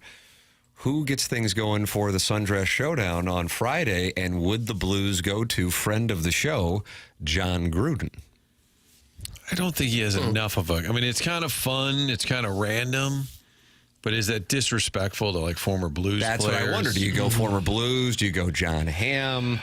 It's probably... Do you go Jackson, assuming he's there? Too early for Chase or too early for Hully? Well, I mean, if Chase is there, that's... Well, no, I'm just saying, do you save it for even the next round? Like, because it's always like a first pitch if the Cardinals ceremony. Do you wait for a bigger game? I don't know if anything could get you more fired up than seeing Kelly Chase. No, I agree. I'm just saying, do you save it for down the road? I'm not saying you don't. I'm just saying, like, if Chase is in play, you go Kelly Chase. Jon Gruden, Jackson, you're out. Yeah, I don't think you can do Gruden. As fun as that, he gets like a Jumbotron mention and he waves and does the whole fist bump and all of that. What about Dwight Gooden making his way over from Maggie O'Brien? Is now a friend of the show. That's in play. I would leave a lot of fans scratching their heads saying, what's going on here? Gooden and Gruden up in a box, banging the drum. I think Gruden would get the people going. No, I think he would. You think it should be Gruden? I don't mind it. I'm just saying, I think if you're in the inner circle there, you're kind of going, I don't know, as cool as it would be, as fun as is it a little random for the diehard Blues fans, and is it in some way disrespectful to, like, the alumni? Yeah, I think Chaser would be numero uno on that one. Mm-hmm. Yeah, that would be number one. But I think Gruden would be pretty good in the 2 slot there. If they went Gruden, it would give you the sense that, look, everybody's rooting for us. Yeah. Even people that aren't Blues. I think he's just so funny, too, that, like, it would really... He could really rant and rave. Oh, it'd be a hit. It'd be great. Mm-hmm.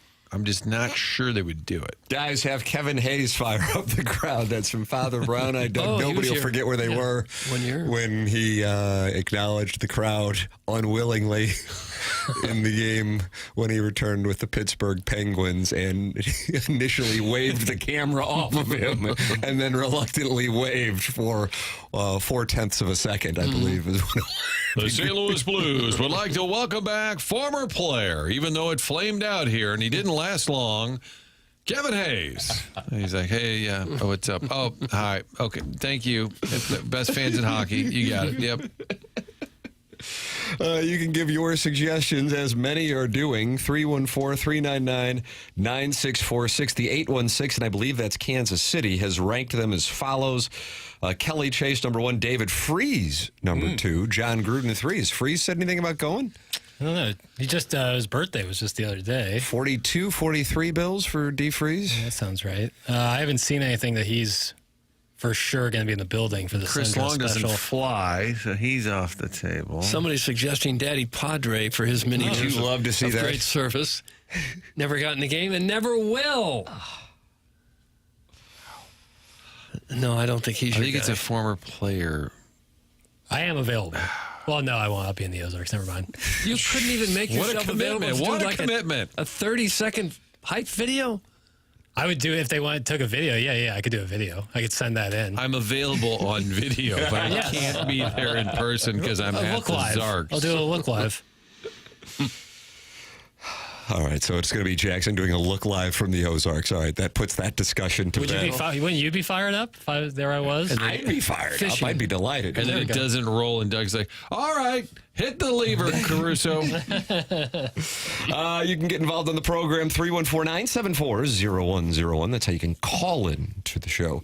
Collier and Thompson phone lines. Doug, you know anything about Collier and Thompson? I feel like you do. Well, I do. I've been there, and I've met the people. I met the owners, Bob Strati and Carolyn Beard. Fabulous people. They've been there for more than 20 years now. The business has been around since the 1950s, and their employees have more than 165 years of experience. Why is that important? Because in this business, where they're remodeling homes, you never really know who you can trust in your house, but you do with Collier and Thompson, because they have been there for a long, long time doing great things for St. Louis homes.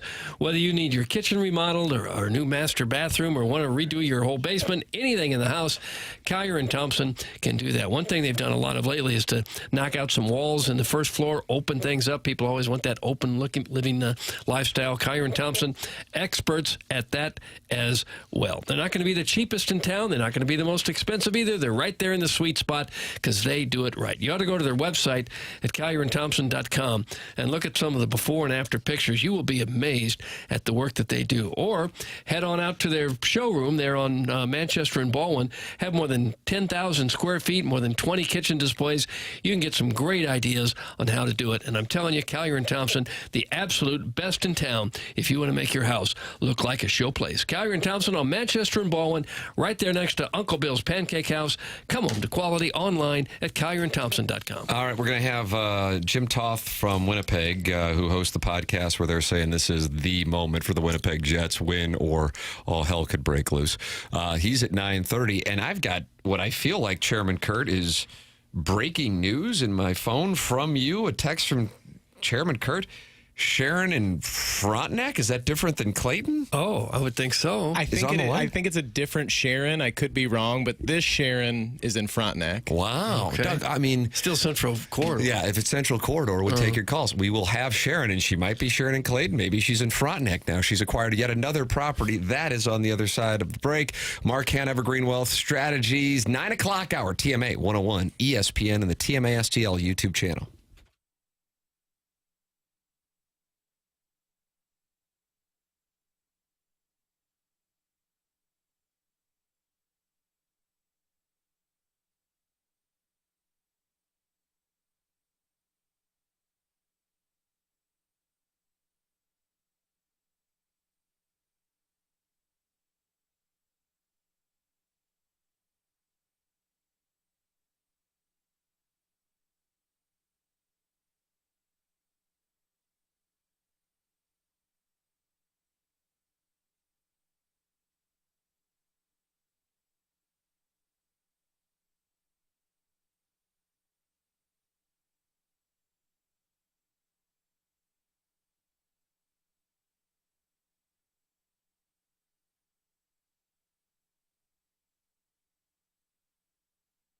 It'll be a great day to be hopping on a plane, going somewhere warm and sunny like Las Vegas or Hilton Head or any of those 7 Florida destinations, Fort Myers, Fort Lauderdale. You can do all of that at Mascuta's own Mid-America St. Louis Airport. Find them online, flymidamerica.com. Check out the great pricing, great options available from Allegiant, also including, this is something new, going down to Gulf Shores. So if you're packing up the kids, you don't want to do that drive, whether it's Destin, Gulf Shores, you can do it conveniently at a low price from Mid-America St. Louis Airport. You park for a little less than $10 a day. Walking right in from car to gate. They've timed this out. The typical time is about 15 minutes from the car to the gate. That's unheard of in travel these days. It's convenient, it's low priced, and you're going to some great destinations. It is Mid-America St. Louis Airport. Online, flymidamerica.com. Book your next trip. Get it done today.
Hey, this is Action Jackson with the Sports Center update brought to you by Saliga Heating and Cooling. The game was rained out yesterday in Cincinnati, so that means, Doug, let's play 2 today. A twin bill as the Cardinals will take on the Reds first at 11:40 a.m. That's with Miles Michaelis towing the slab for the Redbirds.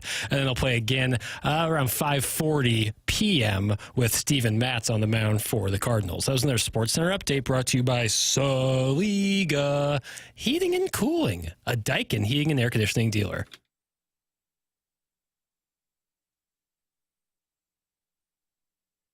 Come on, boys. Keep your head on a swivel. Heading for the top, not the middle.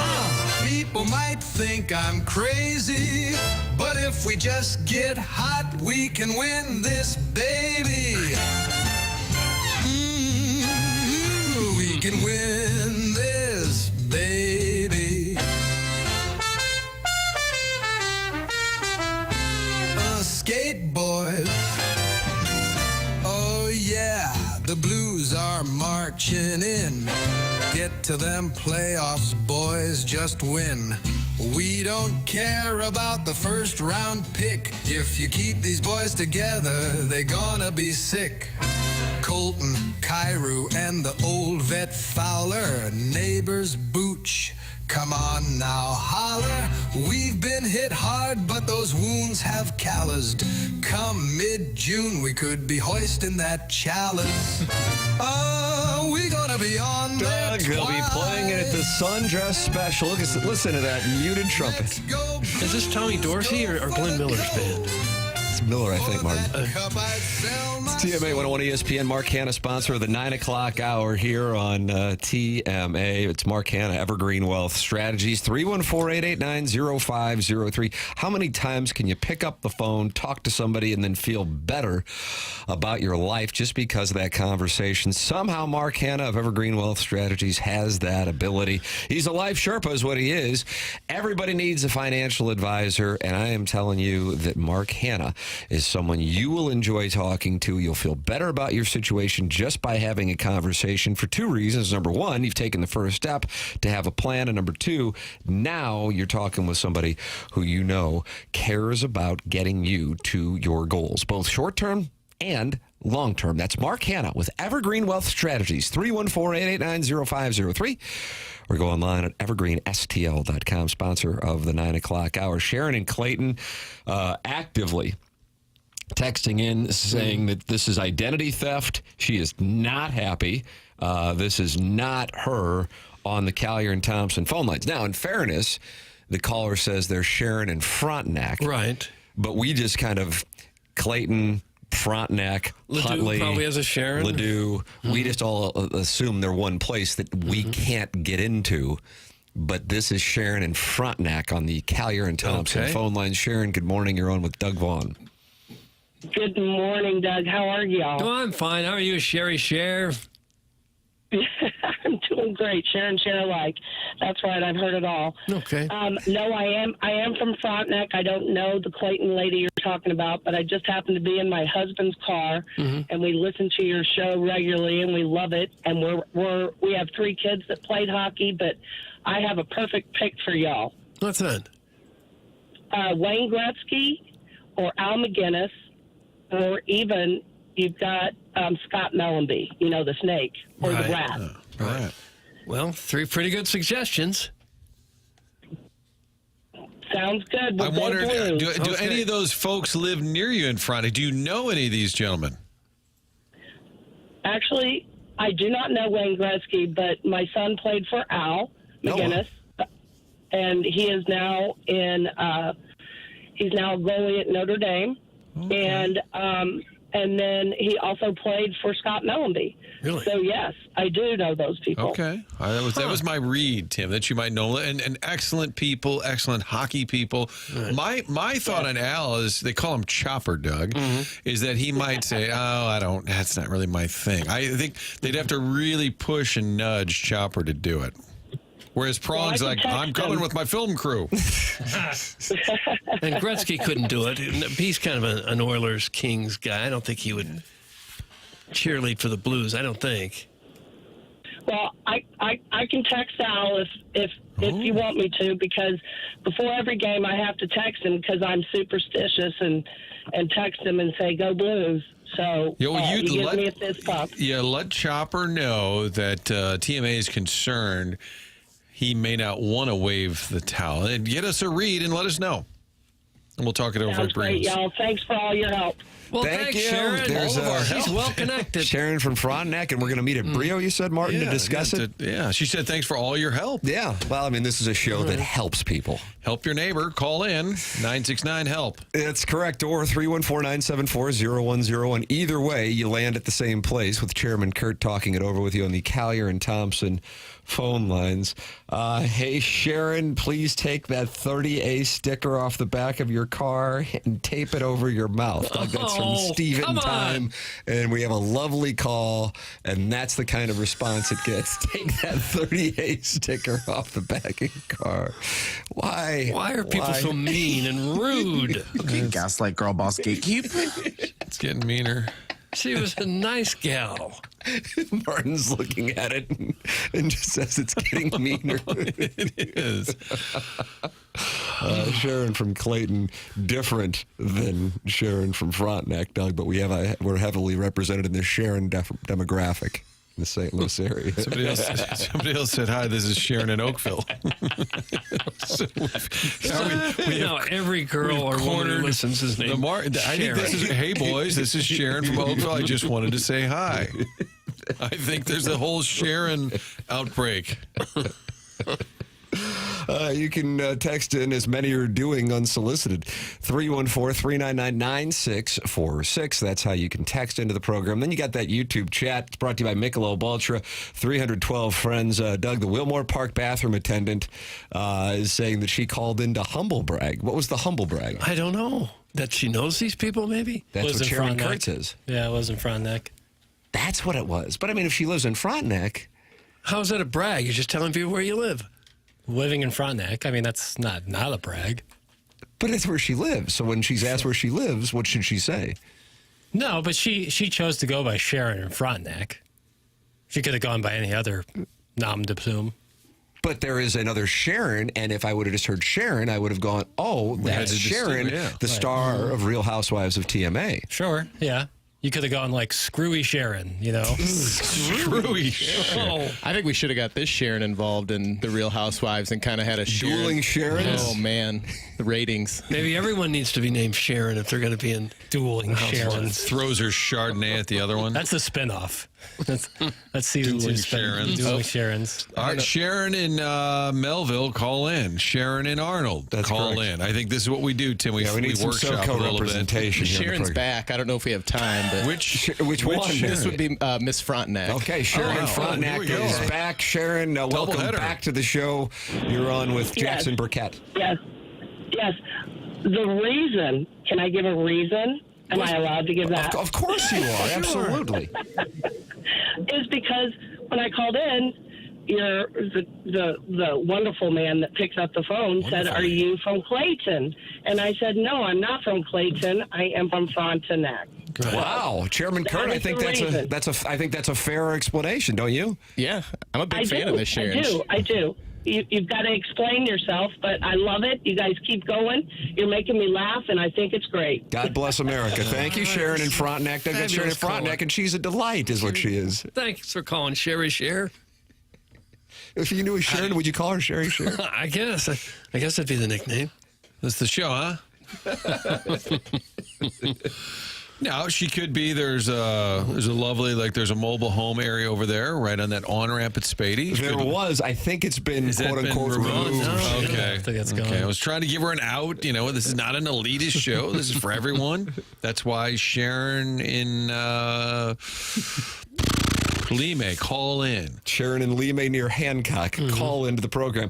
Sharon divided against itself cannot stand. That's from Al in Dadeville. DBA 0 days since yanking it to Nick Chubb workout videos. Oh, it's refreshing to see rich white women. That's who listens to this show. I think my favorite part of that drop is Jackson almost has a made-up conductor's wand, and he does it right as Jay says each word. Boom, boom, Boom.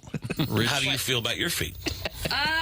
Well, I just had some work done on my arthritis last week. That's hot. Hard news is hot. You just can't. What season is that? 'Cause I may skip over I think it. that was season 8. The delightful Seika was in studio with Kitten Navidad. What a segment it Like was. 40 other guys. Unfortunately, they can't return in part because one has passed on, but the segment was still hot as the fires of hell. Email in the morning after at InsideSTL.com for the Design Air Heating and Cooling email of the day. You are welcome to participate in the program. Many, and I mean many, are doing so in the Air Comfort Service text inbox. Little Jackie Papers, I have to hear this. Mad Dog. What's he upset by? You know, Bill Belichick sat down to do an interview. Why? On CBS this morning, which is usually kind of a light, hey, it's Sunday morning, you're up walking the dog, having some coffee. Here's a little light interview. He does this interview, and it doesn't go particularly well.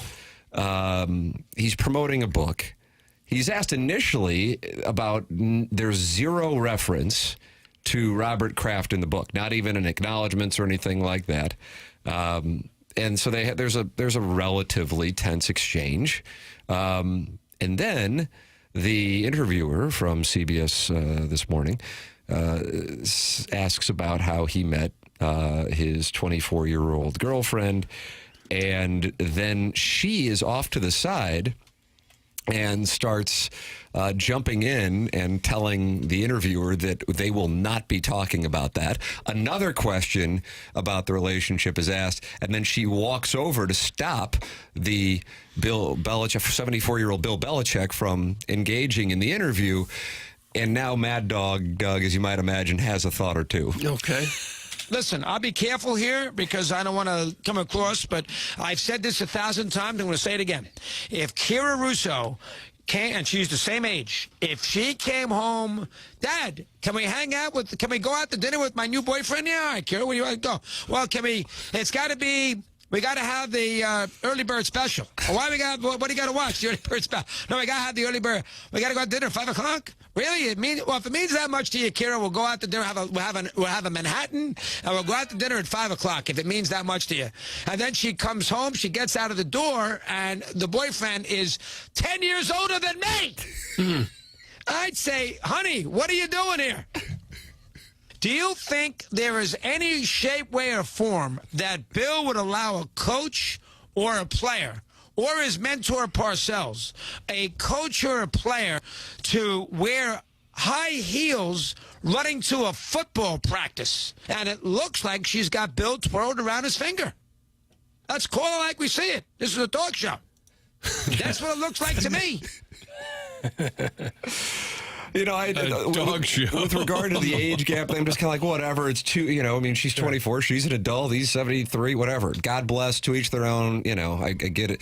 But the interview was so strange that I'm like, what in the hell's going on? Especially for a guy who is famous for handling crap the way he handled it with the media.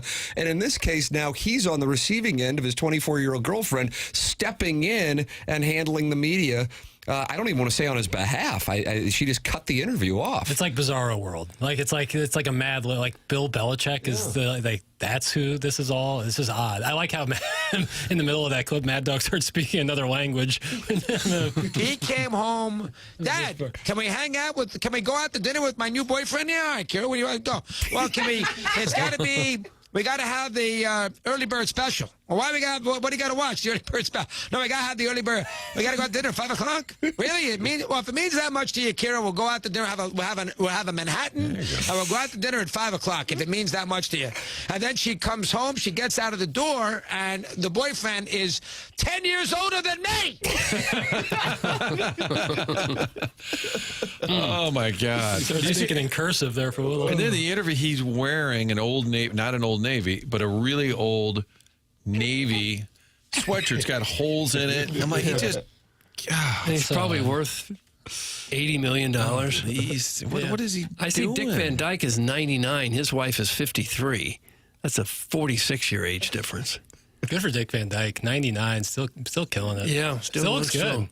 Yeah, he does. All right, the topic in Winnipeg. This is it. Sharon in Winnipeg? Not yes. This is Jim Toth in Winnipeg. Might be married to Sharon. I don't know. That is the topic. This is it. Not just for the series. For the franchise, the most important game in Winnipeg Jets history since relocating to Winnipeg from Atlanta 15 years ago. And that is Jim Toth and his co-host on Monday talking it over. He is with us next to give us the Jets perspective coming up. This is TMA. It's presented to you by Brown and Crouppen, 101 ESPN and the TMA STL YouTube channel.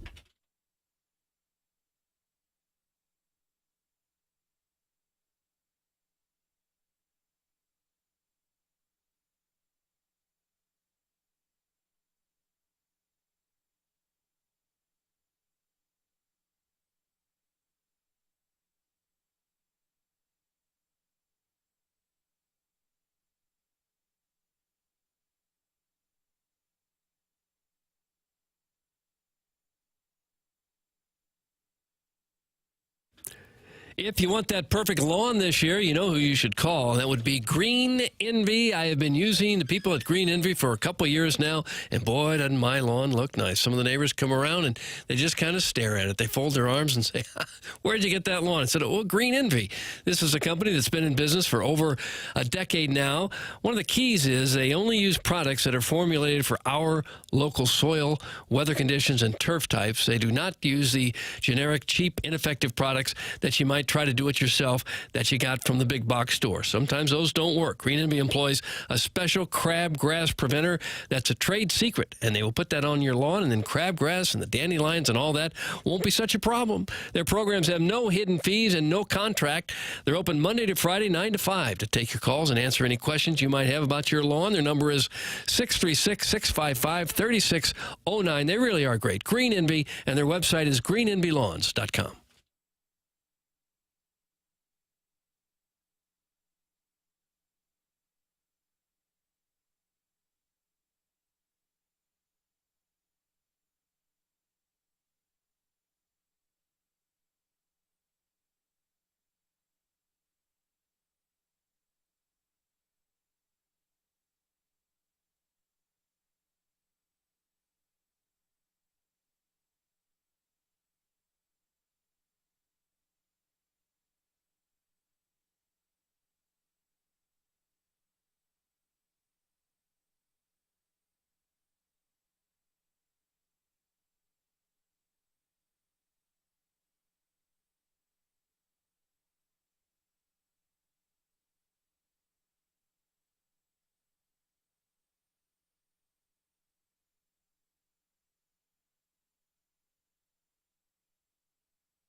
Welcome back. It is the Morning After, presented to you by Brown and Crouppen, 101 ESPN, and the TMA STL YouTube channel. It is our pleasure to welcome to the Collier and Thompson phone lines Doug. I was listening to his program on Monday, and he also hosts the Jim Toth Show weekdays on 680 CJOB, co-host of the Jets at noon. Ladies and gentlemen, it is our pleasure to get the Winnipeg perspective from Jim Toth. Jim, good morning.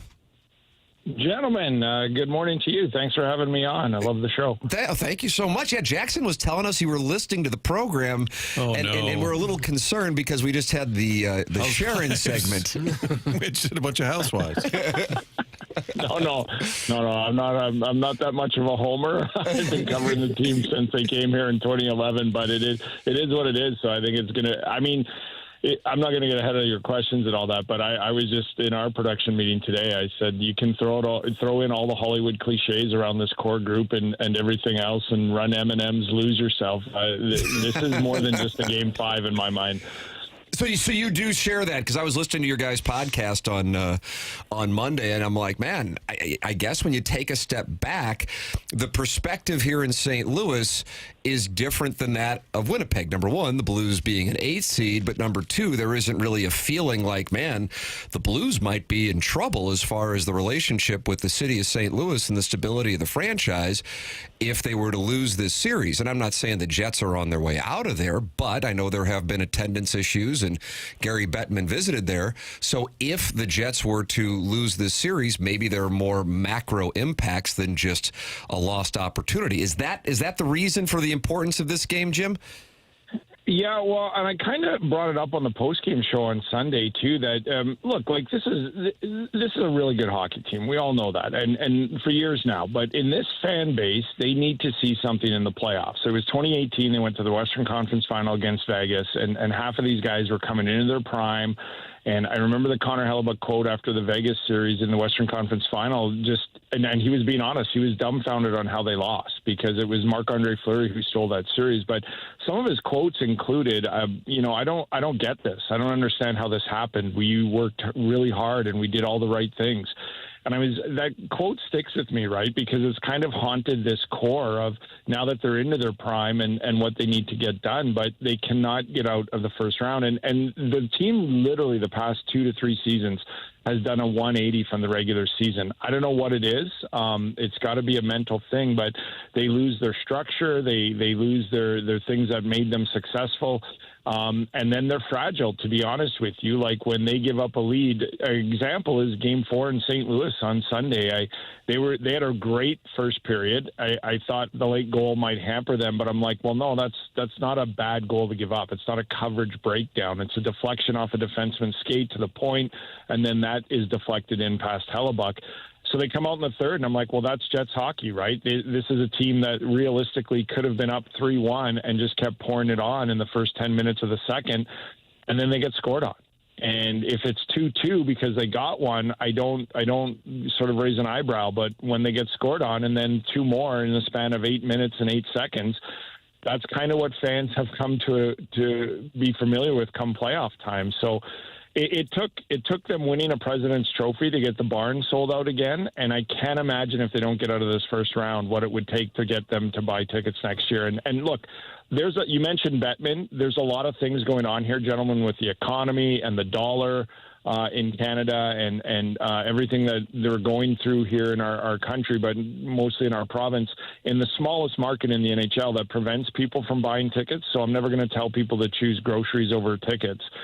But as you saw, once this core was really good again and pushing, they sold the barn out. I can't imagine if they don't get out of the first round what the offseason would be and what it would take to sell tickets next year.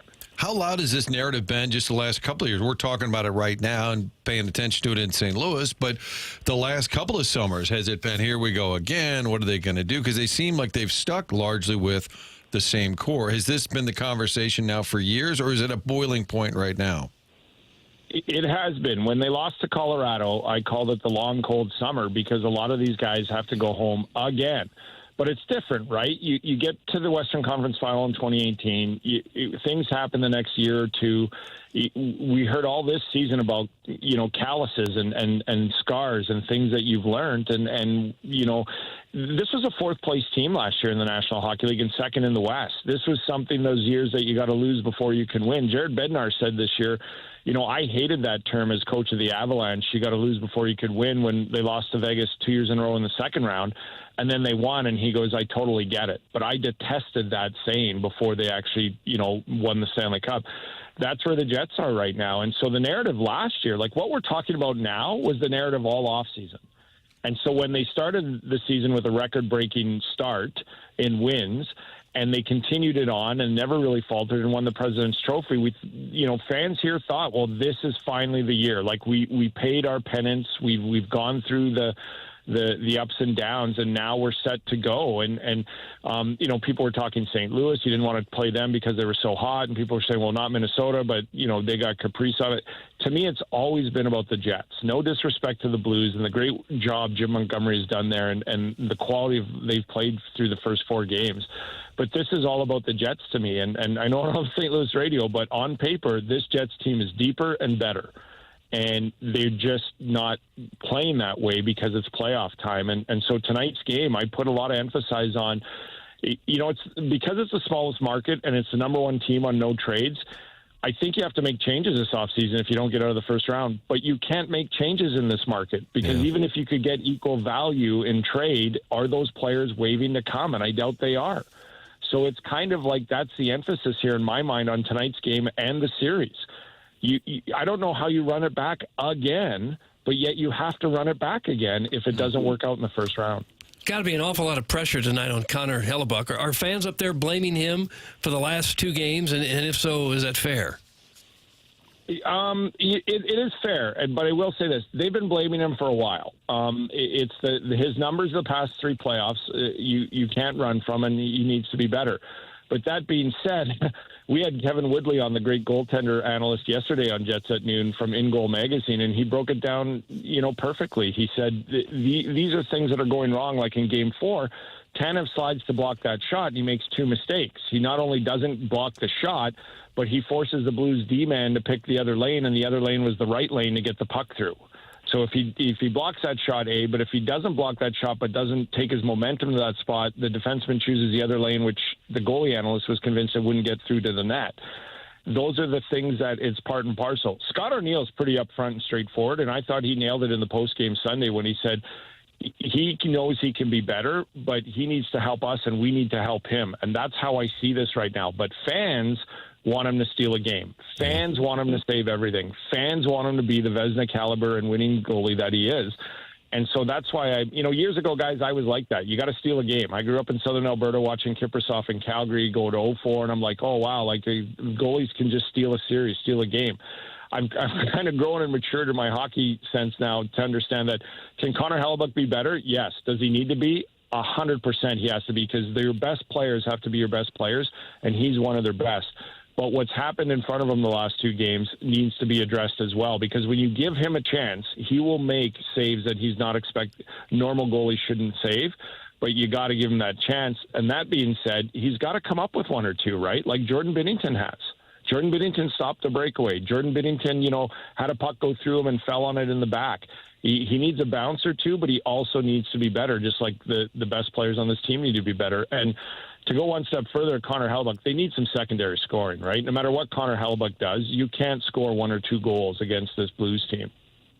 Jim Toth's our guest here. He's the co-host of the Jets at Noon, and then his own program weekdays from 1 to 2 on 680 CJOB in Winnipeg. In St. Louis, Jordan Binnington isn't even talked about because there is a confidence level that is there from a track record, and I'm sure you and many of your fellow listeners were polling for him a couple months ago in the Four Nations, and he delivered. And, of course, we saw what he did in the Stanley Cup run in 2019. With Hellebuyck, I'm just trying to understand if there is something there that is, for lack of a better term, like yips when the playoffs roll around. Or if the Jets' style is not as conducive to postseason success because teams play differently when April and May roll around, and then that has led to problems for Hellebuck. So I'm trying to understand why a guy goes from being so great in the regular season to having the problems that he has and has had in the postseason. Well, first of all, I've never met a more confident athlete than Connor Hellebuck. And honestly, same guys, not trying to be funny, to the point where I'm like, is he all right? Like, does he live in our world? Because he literally thinks he can save every shot. He spoke on Monday about the Vezina nod and said he can be better. And he said, you don't have 47 wins and the numbers I put up and get to the playoffs and change your game. So he goes, I'm fully confident I can play. And that's why, again, more emphasis of this game of, well, let's see it then tonight. Like, is he going to come out and make 40-some saves and get a shutout or a 4-1 win? Or is he going to go down 2-0 and then the team in front of him starts playing differently and then he starts maybe reaching? So I'm not sure. He's such an interesting guy, guys. I was here when he was drafted and went to the rookie camp, and I had to stop the interview because he was shaking. And I had to tell him, it's okay. Like, this is going to be fun. And I'm just going to ask you some. And he's like, oh, because he had never been interviewed that much to that point. He came out of a junior league in Texas and then got drafted and got a scholarship. So he's gone from that to being Ric Flair. Like, nothing phases me, and I know what I can do. And we had him on at the start of the year on our Jets at Noon show, and I said, what's your off seasons look like? And he said, it's more compact. And I'm like, compact how? He goes, I'm not looking for things anymore. I'm on the ice in the summer for 90 minutes. I know what works for me. I know what I do well, and I hone that. And I'm not, spending an extra hour after that searching for what about this and what about that. And to be honest with you, this is the best I've ever seen him in the regular season. A lot of people thought he couldn't get better. He's better than last year. His positioning, his anticipation, and his angles are just so strong and smooth. But, the deflections come in, and that's where I say, like, game 3, I'm just watching Busnevich kick it to his stick and put it in, but he's open, right, at the side of the net. Busnevich in front of the net with a tip. It's a great tip and stuff.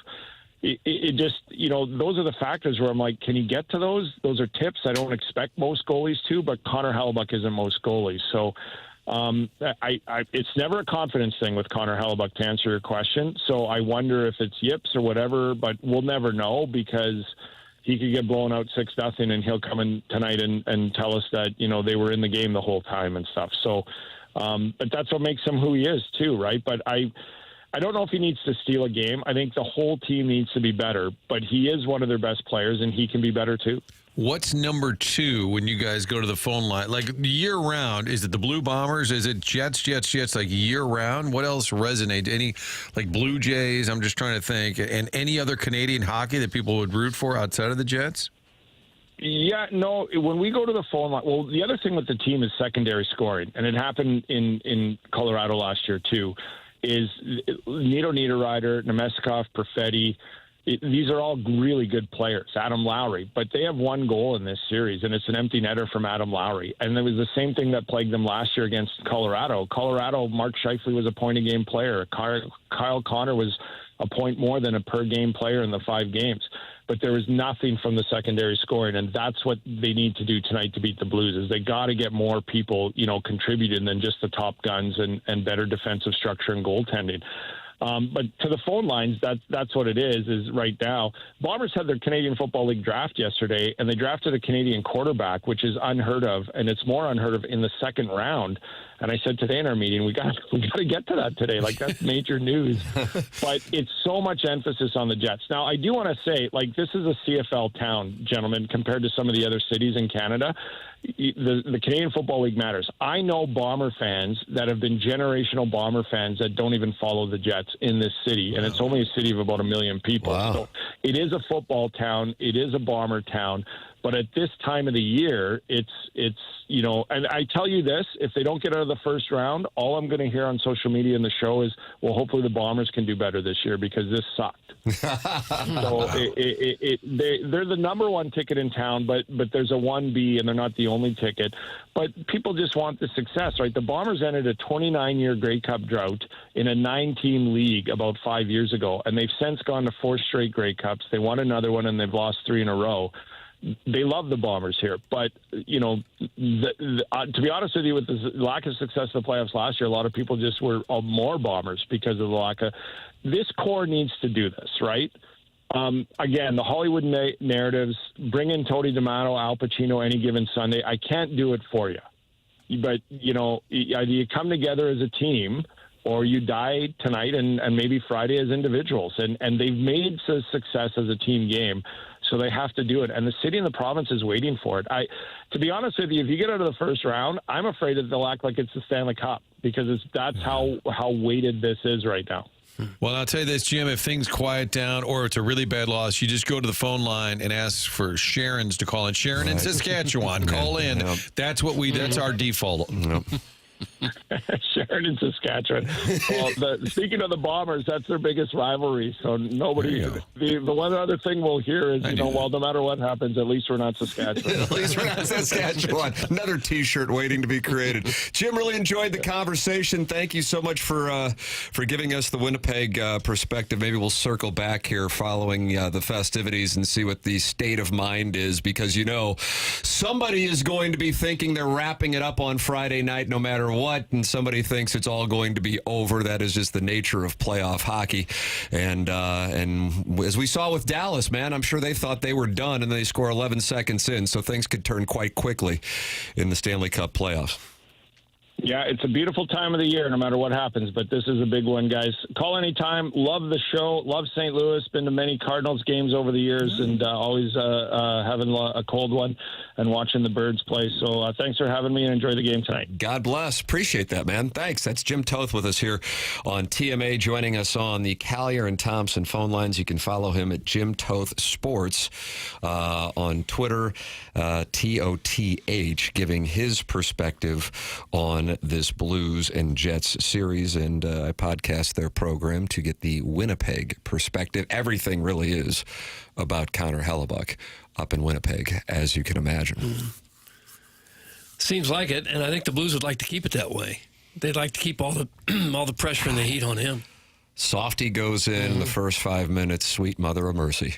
I thought it was interesting, the two things about Hellebuyck, that when he first started, he was nervous as all get out. Although I guess... I don't know. I thought that was a little... That's maybe a tell of some sort, that deep down there, but yet now he's extremely confident, and we heard that clip. Says things that are confident. That's right. I know where you're going. I'm sorry. He said the other day, like, nobody studied more than I, like, extremely confident. Right, but that's Ric Flair, compensating. And when you say Ric Flair, I think, no offense to the wrestling fans out there, you think it's a performance as opposed to an actual right. And then, so contrast that with the famous Jim Thomas Jordan Binnington exchange, and he's just like staring at him like Phil Ivey trying to pick up a read in the World Series of Poker, and he goes, "Do I look nervous?"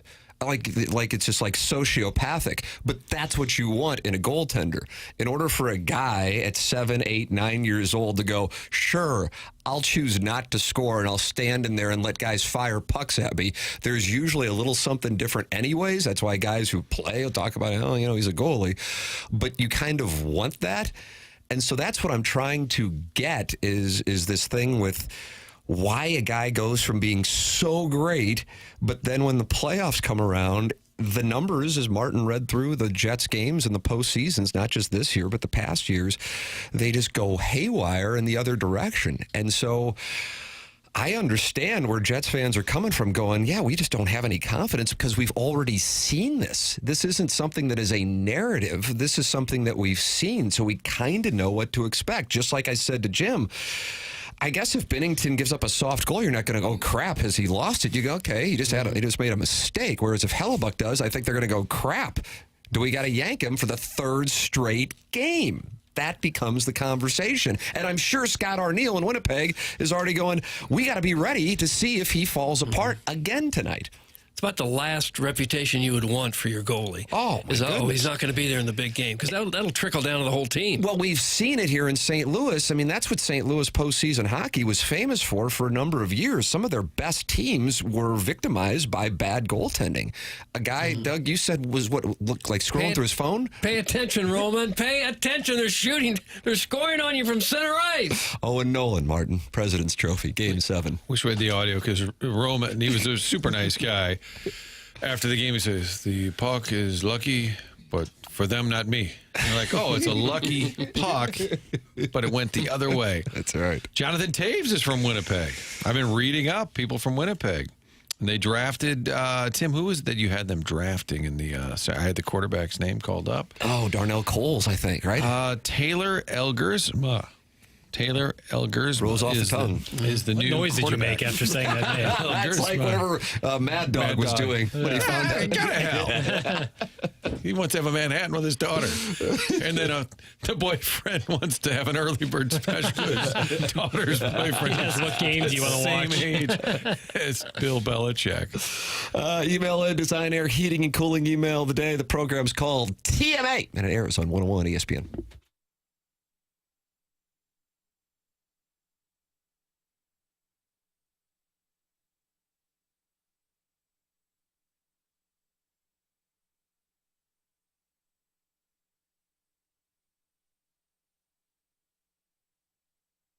The St. Louis Zoo cares for about 12,000 animals. That's year-round, and that represents nearly 450 species. The St. Louis Zoo has a great impact, obviously, on wildlife and conservation, and because of that, Together Credit Union has partnered with them to offer you the exclusive St. Louis Zoo debit card. The Zoo debit card is going to round up the change from all your transactions and donates that money to the St. Louis Zoo. Your donations are going to help further their mission of animal care and management.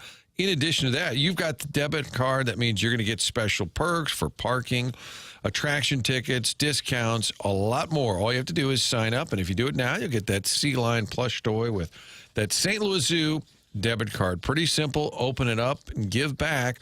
Do it by going online, togethercu.org. That's one way to do it. Or stop by any of the 14 area locations, Together Credit Union, 14 branches throughout the St. Louis area. Team it up with the St. Louis Zoo. Get that new slick debit card. Sign up online, togethercu.org. For full terms and details, Together Credit Union is federally insured by NCUA.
Wait a minute. Jackie. What's up? Are you watching tonight? We didn't even disclose, did we? You broke the curse on I thought Sunday. he immediately said no. Well, I wouldn't stay up for the whole Stay game. for the whole game. So how are you going to handle it? I'll probably watch the opening frame there. Opening frame. Doug, you have a problem with that? It's not called a frame. Says who? Everyone. Maybe you call a it? stanza? We'll give you that. Stanza? All right, I'll First watch the opening period. stanza. Okay. First period. All right. Guess we'll accept that. Black Eyed Peas, Doug, Will.i.am, and Fergie. Okay. And then there was Apple D. Bop. And there was the guy who didn't Apple talk. D. App. There's some guy who didn't talk. He had long hair. Did he have to give his mic to Ed Herman? He couldn't talk? What? I have to look up his name. He's like, I swear, he never talked. Taboo. Thank you, Chairman. That's Chairman Kurt right there. Email in the morning after at InsideSTL.com. After Dan Jansen went after Buck Swope, I can't even imagine what the Design Air Heating and Cooling email of the day is going to be like today. That's coming your way at 10:45. Jamie Rivers giving us the Blues perspective in Winnipeg, where he'll be on the call tonight in the 8 o'clock hour. And just now, Jim Toth from Winnipeg, the Winnipeg Sports Talk Radio host, giving us the Jets perspective. And it really does sound like, I thought they might downplay like the crisis situation they're staring at from a franchise stability standpoint. If anything, maybe I undersold it. In Jim's mind, he goes, yeah, they're going to have to blow this thing up if they don't win tonight. And you might want to spend money on players and bring players in. The problem is Winnipeg is, as he said it himself, at the top of the no trade lists for players. So how do you improve? This is a core that's been together for a while. You talked about the 2018 Western Conference Final against the Golden Knights. We saw them lose the following year to the Blues in 6, and they have had a lot of unfortunate runs in the postseason come to an end in losing streak form. They open up the series with a win, and then they proceed to lose 4 straight. In this case, opening up the series with 2 wins, and now they are facing the test tonight. Everything centering around Connor Hellebuck from the perspective of Winnipeg Jets fans and hosts. From the 618, watching Hellebuck not play well in the last couple games reminded me of Kershaw blowing it against the Cardinals in the 2014 NLDS. That's from the 618. Clayton Kershaw certainly had his issues in the postseason. Mm-hmm. I'm happy that Winnipeg is in a panic and all, but I think maybe they're overreacting. I mean, they have a very good team. Well, why would you blow it up just because your goalie had a couple bad games? I guess if you never win with that group, though, at what point do you say? And I think Armstrong had to figure it out with Oshie, Backus, Berglund. Remember that crew?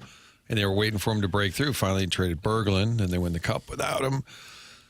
But I do think the fact they can't really rebuild because nobody wants to go there is a major, he paints a pretty bleak picture for the franchise. If nobody wants to go there, how do you add quality players?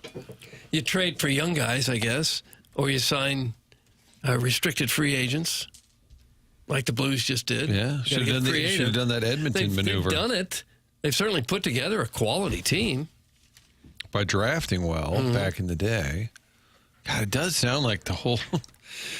It's on the brink up there. It's on the brink up there. The 22-year-old listener who drove the minivan up to Winnipeg yesterday, he's feeling it. I would imagine a little different than perhaps we are in St. Louis. Is just like excitement, and can't wait. Got Game 6, no matter what, coming back here. Confidence from that standpoint. And in Winnipeg, they're going, oh, my God, this could be the end. For the record, True North Sports and Entertainment is the team's ownership, and they say they are committed to keeping the Jets in Winnipeg. Gary Bettman has given them a vote of confidence. He went up there and visited. So they did sell out the building, but as Jim Toth said when he was with us in the previous segment, it took them winning the President's Trophy to get to that point. By the way, Quarter Pound Winnipeg minivan guy texted in. Yes. And said he had an updated section number. So he is, I think he was he moving up in the building? It looked like he was in a different section than he announced. So we've alerted the FanDuel Sports Network folks. It looked like he also texted in to the afternoon show with Rivs and the boys yesterday with his update. He was 6 hours outside of Winnipeg at that moment. Looking forward to his screen time after the Blues take that early lead on a fluky goal, maybe a greasy goal, Doug. Just get right in front. Then they cut to him up in 327. Yeah, with that red retro on. Why does no one want to play in Winnipeg? Thanks. That's from the 314. Because Canadian taxes are tough, and it's not Las Vegas or Southern California or Dallas or New York or Chicago. It's not a very interesting city for a young guy to live in. Now, that's part of it. With that said, if we can have some self-awareness here, this isn't either, but yet not only have the Blues been able to get players here, when guys get done playing, many choose to live here. So I realize like the initial, well, it's Winnipeg, but I mean, if you're sitting in, take your pick of like probably 15 other NHL cities, you go, well, it's St. Louis. But St. Louis has been able to overcome that. Yeah. Well, it's also not minus 30 degrees here in So, I mean, is it January. as simple as the weather? But, I mean... I think the Blues franchise has a really good reputation around the hockey world. I mean, even Cam Fowler, who wasn't planning on coming here, talked to enough people, and they said, you're going to love it.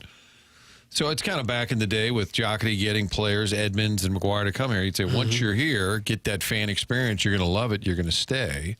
I think it's a credit to the teams and their fan bases that it is a destination. Now, the fact that they stay after, if you're a Blues player and you got all that money, you could live in California. I think David Backus lives in Orange County. He's like, I grew up in Minnesota. What do you want me to say?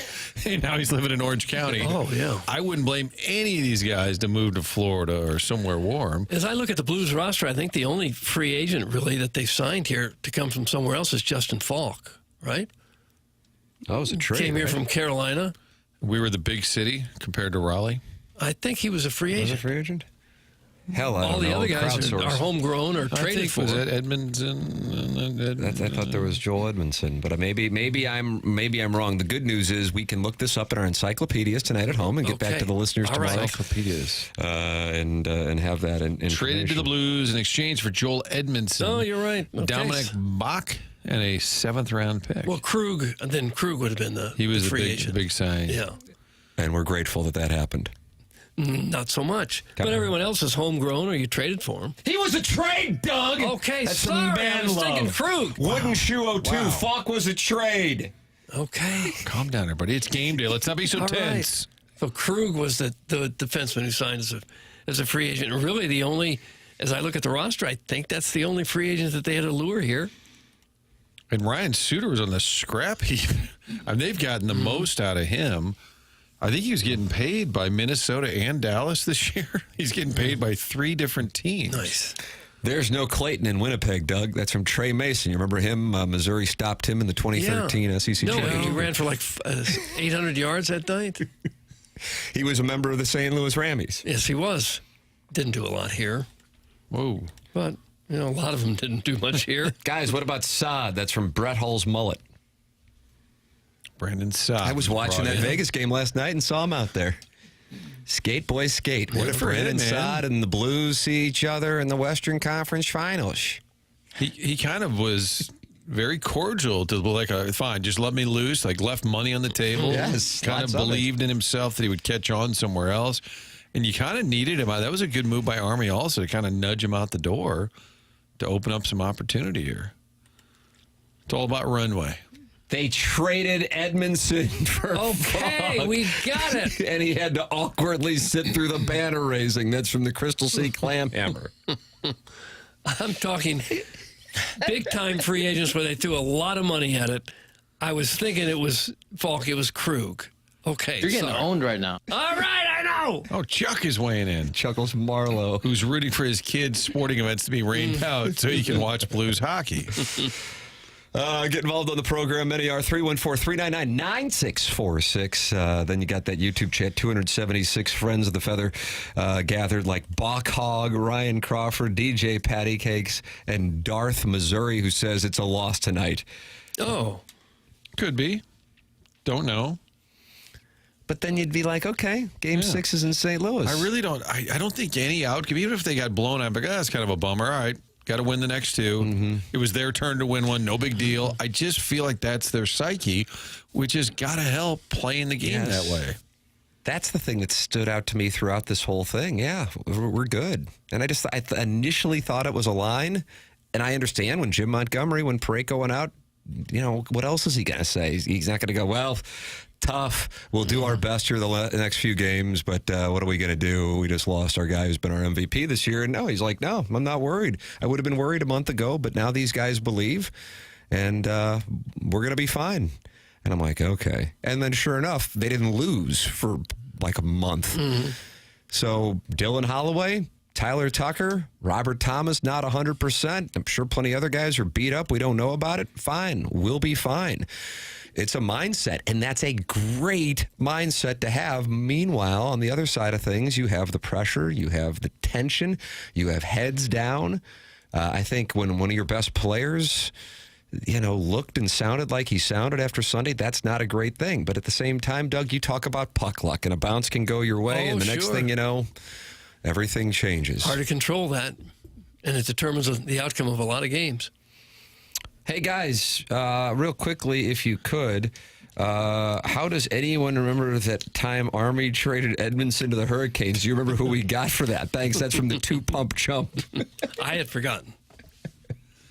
I do remember the awkward banner raising because it was the next year. They were and all the players were like, woo, what a moment. And Fox just got to sit in there like, yeah, I'm the new guy here. Wasn't part of it. Should have gone to onboarding. Yeah, and that's where you got to go, if I'm not mistaken. Yeah, a lot of onboarding. Today, look at in the outline, it says segment 3 today. When multiple Sharons call in, how should a host handle it? Oh, wow. They're tending to that today. That's perfect timing. So I'll follow up on that. Guys, the Blues will win 5-2 tonight, and the White Wave will become blue with sorrow, and the Blues come home with a chance to clinch on Sundress Friday. That's from Ironhead. Doug, you remember him with the St. Louis Rams? Yep, Craig. No, yeah. Well, now he texts in and predicts Blues games and Sundress Friday. Martin's headed to onboarding. We are heading into the 10 o'clock hour. The program is called TMA. It's presented to you by Brown and Crouppen on 101 ESPN and the TMA STL YouTube channel.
This is Action Jackson with the Sports Center update. That's driven by Johnny Londoff Chevrolet and Johnny Londoff Autoplex. Well, the Pacers are heading to the second round of the NBA playoffs after a come-from-behind win, 119-118. Halliburton with 26 points. There's another Sports Center update driven by Johnny Londoff Chevrolet and Johnny Londoff Autoplex. See them at londoff.com. Chevy, together we drive. Are you kidding me?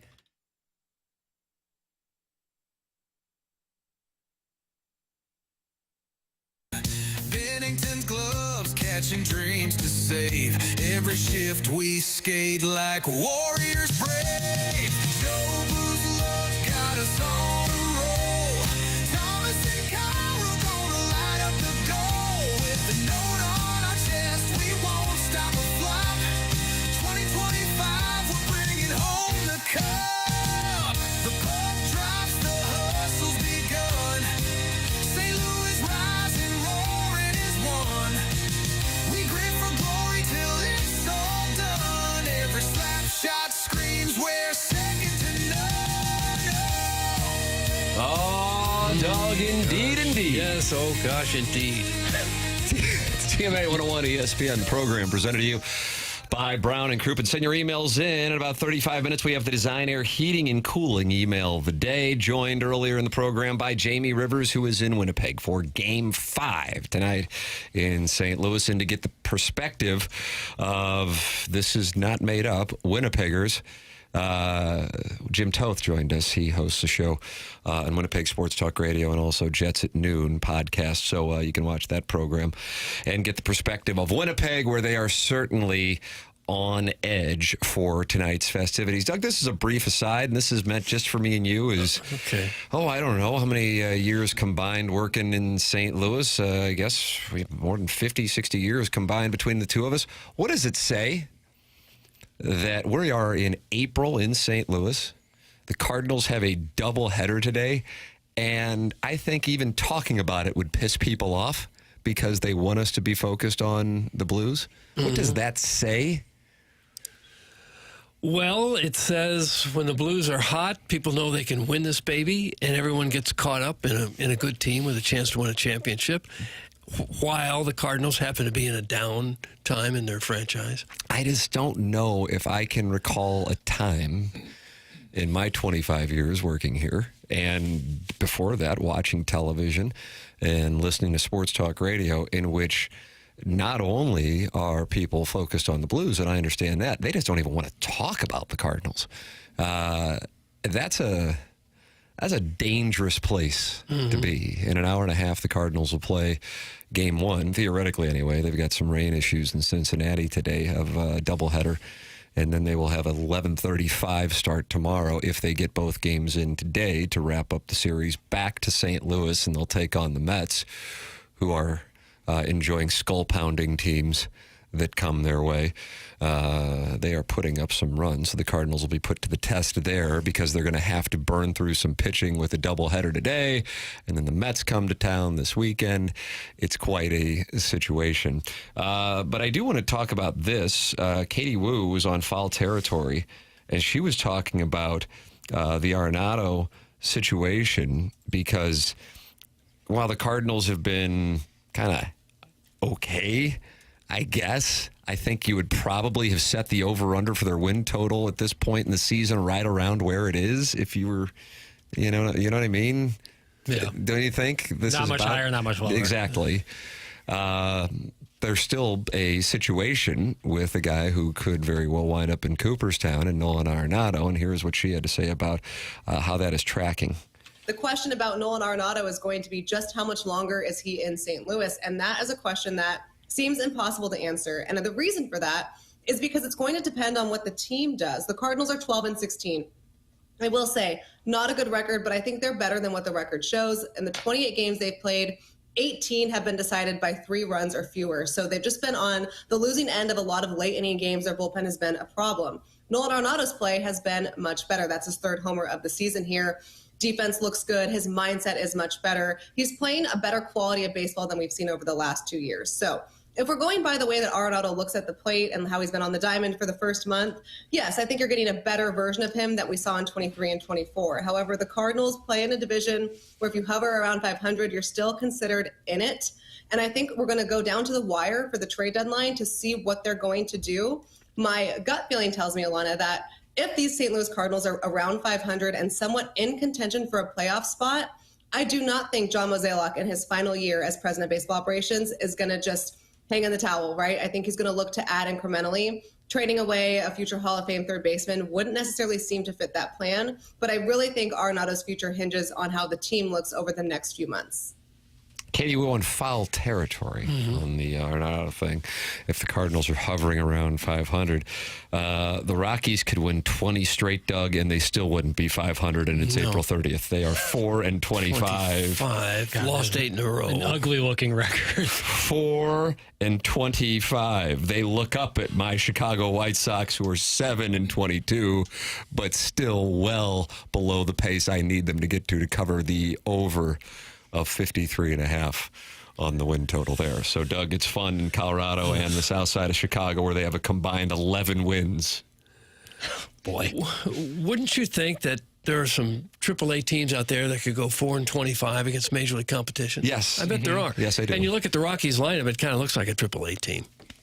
Because there's a lot of names you never heard of unless you really follow it closely. Todd Helton? No longer there. Benny Castillo's gone. Big Cat, Andres Colorado. El Gato Grande. Out. Oh, boy, yeah, Doug, you're not lying. Yeah. Identify members of the Rockies and win a prize. We'll be doing that at the St. Gabriel School Picnic this year. Maybe they could use some mentality visits if you're dealing with low energy and low motivation, which I would imagine is the case there. They're probably tired all the time. I don't know about weight gain, but they're probably feeling anxious, moody, irritable, lack of focus, mental clarity. Maybe going 4-25 leads to low libido would seem likely. You want to talk with Mentality. Mentality is a local healthcare facility. It specializes in helping men feel and perform at their very best. It's board-certified physicians providing a full physical consultation and blood panel analysis all during your first visit. It's Mentality. I've been out there. I've been tested, was in and out in 20 minutes. Couldn't have been more friendly or easy. This year, stop settling for a fraction of your potential. Mentality is saying to you, check them out at mentalityhealth.com/radio. Find out how you can book an appointment or find a limited time deal. mentalityhealth.com/radio. Send your emails in for our design, air, heating, and cooling email today. You want to be the TMA listener of the month for April? Today is the last day to submit your application. Your application, takes 20 seconds to fill out, Jackson, at the most? Yeah. You can keep your anonymous name. That's important. TMASTL.com, and then we will have our papal conclave to determine the April listener of the month here on TMA. Shows presented to you by Brown and Croup, and this is 101 ESPN.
From the 314 Jackson. Hey, Jackson, can I please go by the mayor of Pilot Knob, Missouri?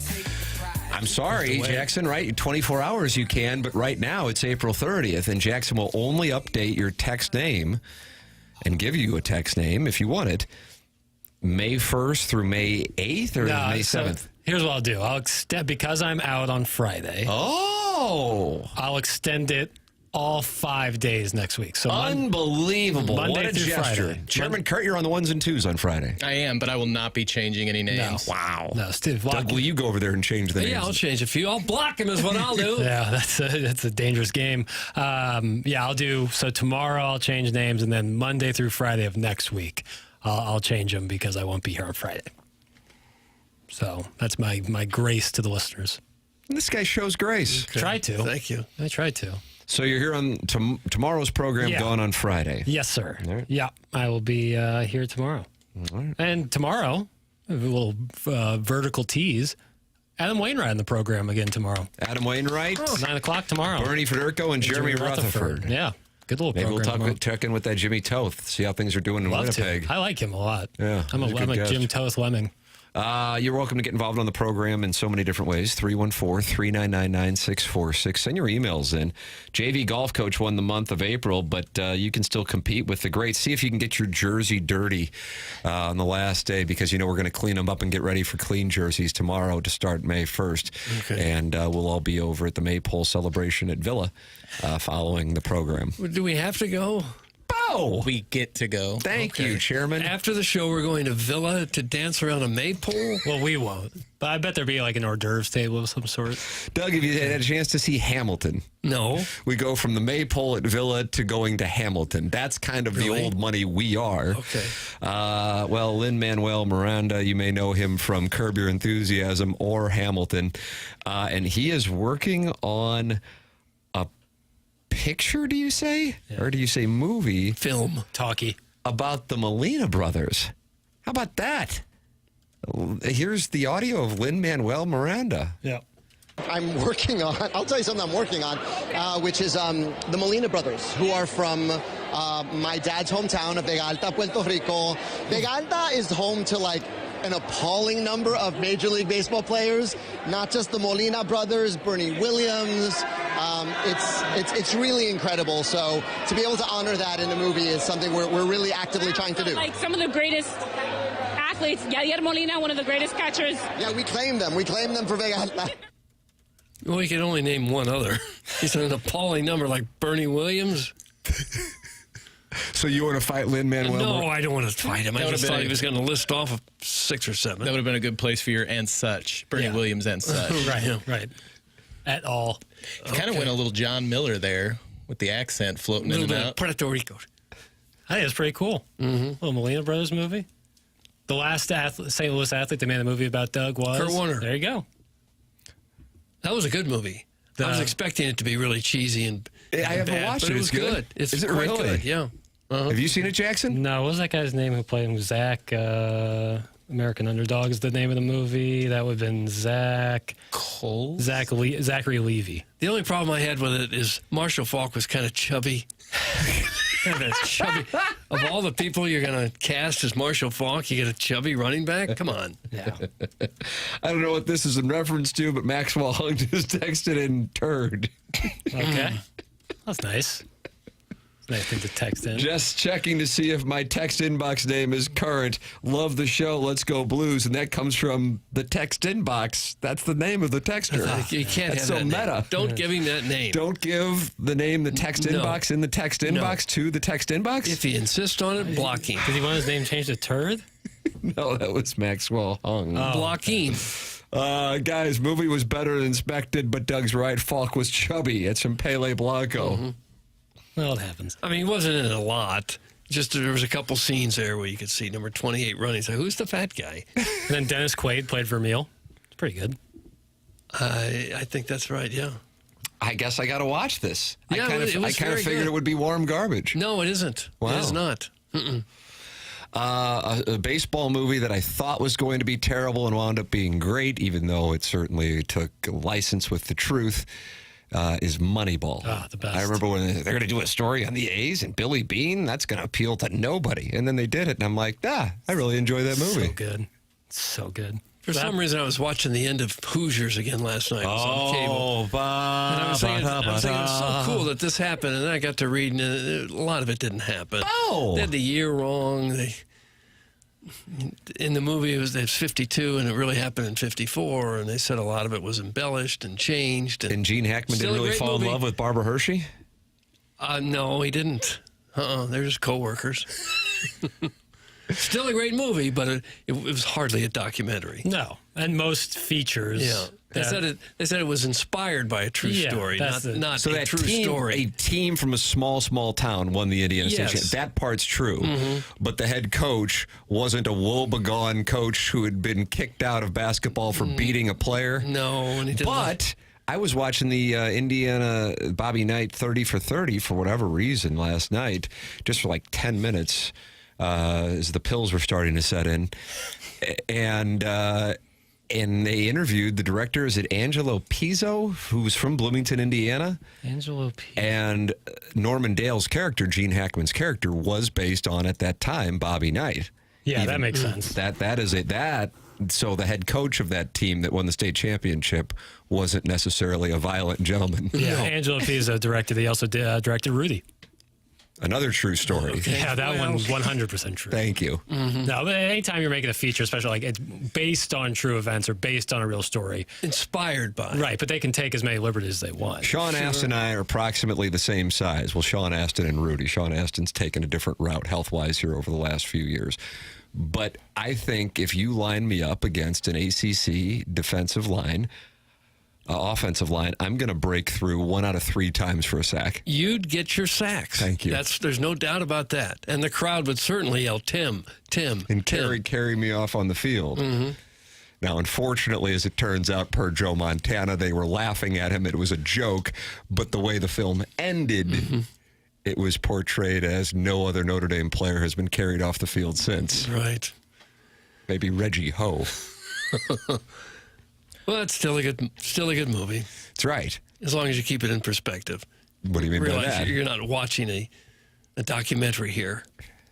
Just a picture. Yeah, I think you expect audiences to be able to tell the difference. Besides American Underdog, Dennis Quaid played an ex-college football star from Louisiana and Everybody's All-American in 1988. That's from the 618. How about that, Doug? Yeah. Wasn't that like John Goodman's first role? I thought that was as Dan Connors in Roseanne. No. What about the football coach in Revenge of the Nerds? I don't remember who that was. I think that was John Goodman. Oh, was it? The chubby actor that played Marshall. O.J. Simpson was his name. Cut it out. Seriously? O.J. Keith Simpson out of Kansas City. Huh. What a bad beat on a name. Yeah, that's a very bad beat. You go with Rudy's not a good movie. Lay off the crack, Doug. That's from the 314. Now they're not happy with you. Rudy was good. You didn't like Rudy? I thought Rudy was good. The 314 did not, and he also wants you to lay off the crack before you come on the air. Well, I appreciate that, and I'll do my best. Design Air Heating and Cooling email today is coming up in about 10 minutes, 15 minutes here on the program. The program is called The Morning After. Mark Milton is a sponsor. We were supposed to shave strokes with Mark Milton, the two of us today, and the conditions, unfortunately, are going to have to delay that round. He'll just head back to the office and solve some tax issues that people are having. That's what he does. That's who Mark Milton is. He's the STL tax lawyer. Any kind of tax problems that you might have, maybe the godforsaken tax man has rapped on your door one too many times. You don't know what to do. Maybe you got behind on your taxes. You forgot to pay. You didn't file for 1 year. And now the IRS is coming after you. The guy that you got to talk to is Mark Milton. You wondering about his credentials? Well, he started his legal career with the Department of Justice Tax Division in Washington, D.C., where he represented the IRS in tax cases throughout the country and received the DOJ's Outstanding Trial Attorney Award. So this guy is certainly one of the best in the entire country, and we're lucky enough to have him right here in St. Louis helping individuals and small businesses solve their tax problems. You got any kind of issue with the IRS, call Mark Milton, and you'll be saying, no, I'm not guilty. I am with Milty. Remember, the choice of a lawyer is an important decision, and should not be based solely on advertisements. Ladies and gentlemen, the program is The Morning After, presented to you by Brown and Crouppen on 101 ESPN and the TMA STL YouTube channel.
TMA 101 ESPN. Doug, Jim Montgomery asked about Suter making his return tonight.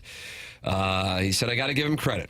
It was hard to do when you respect the player so much and what he's done in the league for years and how much he's helped us this year. You make a decision and you live with it, but that day I told him that he was going to be a healthy scratch. That practice, he was unbelievable. He's a pro, and I know he's going to be good for us.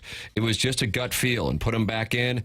We're getting our number one penalty-killing defenseman back in. So that's Jim Montgomery on Ryan Suter returning tonight, as Tyler Tucker will not be playing. When asked about Jordan Binnington allowing 7 goals on 73 shots at 5-on-5, but of those 7 goals against, 6 have been high danger chances. He has stopped 14 of 20 high danger shots. Montgomery said this morning, it's the confidence and swagger that he gives the rest of us. The way he carries himself in the crease, you can almost feel the body languages.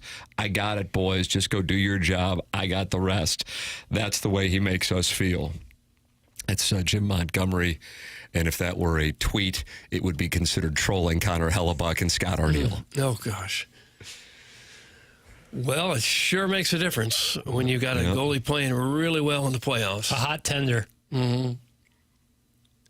Hot tendies? With full of confidence. Yeah. Who would you rather have in there right now than Binnington? And he went through a period early this year where he really struggled a little bit. Remember, we were having the discussion, is it time to trade him? Is Hofer... It's time here now, and boy, he sure turned that around in a big way. I mean, you wanted to trade him, not really anybody else. Well, I didn't really want to trade him. You wanted to start Hofer, not really anybody else. There was times this year where Hofer was better. Hey, you know what? Sometimes we get it right. Most of the time we get it wrong. And that has been the brand for 2 decades. TMA. Mm-hmm. We're wrong most of the time. Mm-hmm. Thanks for listening. Cut. Promo. Thank you. Suter was also a UFA signing. It's in the 636. Yeah. They've signed a few veterans here and there, but it's not like the team is built around free agent signings. Homegrown. Mm-hmm. Doug, we got the Design Air Heating and Cooling email of the day coming up here in a matter of moments. But James Carlton's always the sponsor of Missouri Athletics, and I've got some news regarding a Missouri Athletics that you're going to want to hear.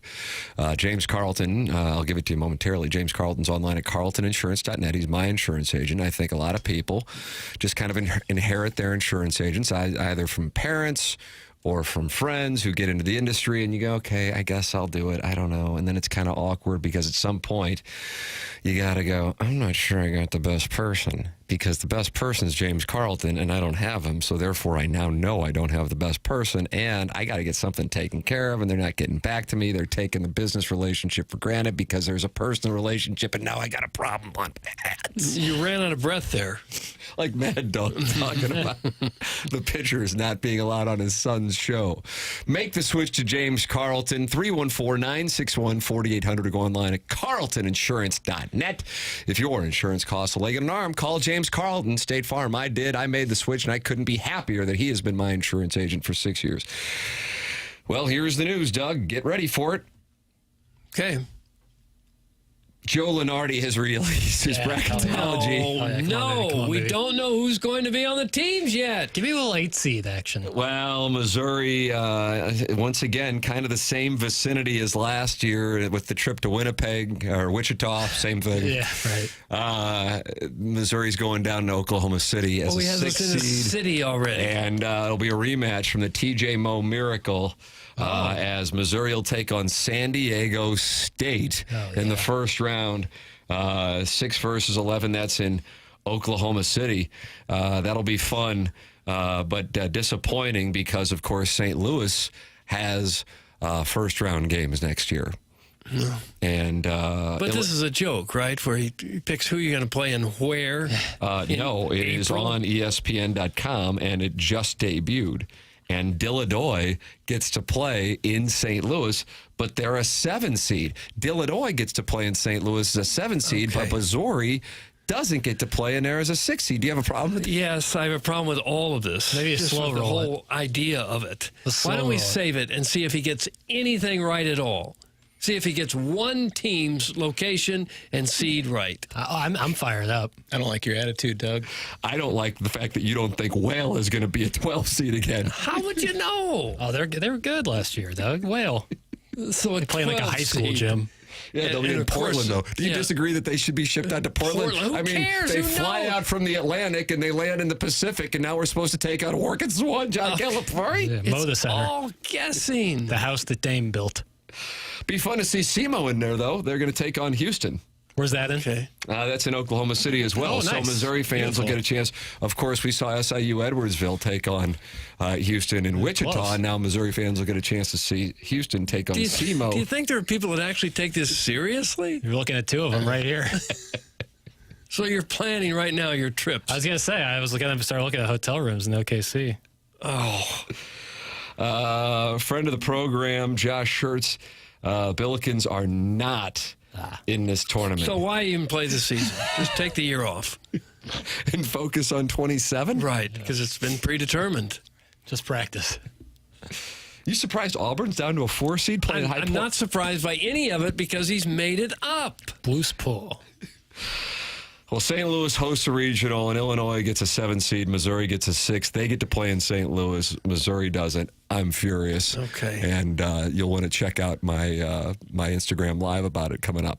But Jackson and I are doing the Yeah, I was gonna QFTA say. coming up at 11:15 on the TMASTL YouTube channel. Woot woot!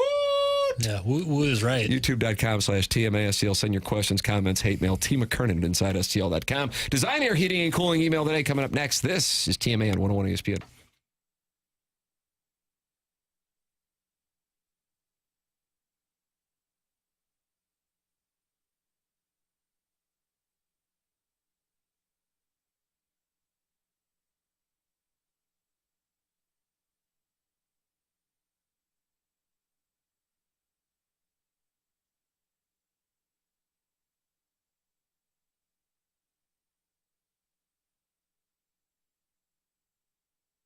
Caw-caw. Do you hear that, Battlehawks fans? That's the sound of Battlehawks football. And guess what? They're playing on Friday. It's part of the Sundress special. You got the Battlehawks in town, the Cardinals in town, and the Blues in town. The Battlehawks are playing, and Lee's Chicken, who's going to be out the Dotem, giving out lunch on Thursday and Friday. They got a great deal for Battlehawk fans. It's the Battlehawks box, which features 4 famous hand-breaded chicken strips, an order of potato wedges. I'm going to say that again, potato wedges. Thick cuts of potato. It's really good stuff, not these weak little fries some places give. No, thick potatoes. You get 2 dipping sauces. And then a code valid for up to 30% off Battlehawks tickets, which means tickets start at just $14. $8.99 for the Battlehawks box. You want to add a drink? Just add $1 and you can wash it all down. So get game day ready with a Battlehawks box for just $8.99 at any of the 15 St. Louis area Lee's Famous Recipe chicken locations. And remember, the caw is the law.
This is Action Jackson with a Sports Center update brought to you by Saliga Heating and Cooling. Blues back in action tonight. Game 5 right here on 101 ESPN. Pre-game at 7:30. Puck drops at 8:30. There's another Sports Center update brought to you by Saliga Heating and Cooling, a Daikin heating and air conditioning dealer.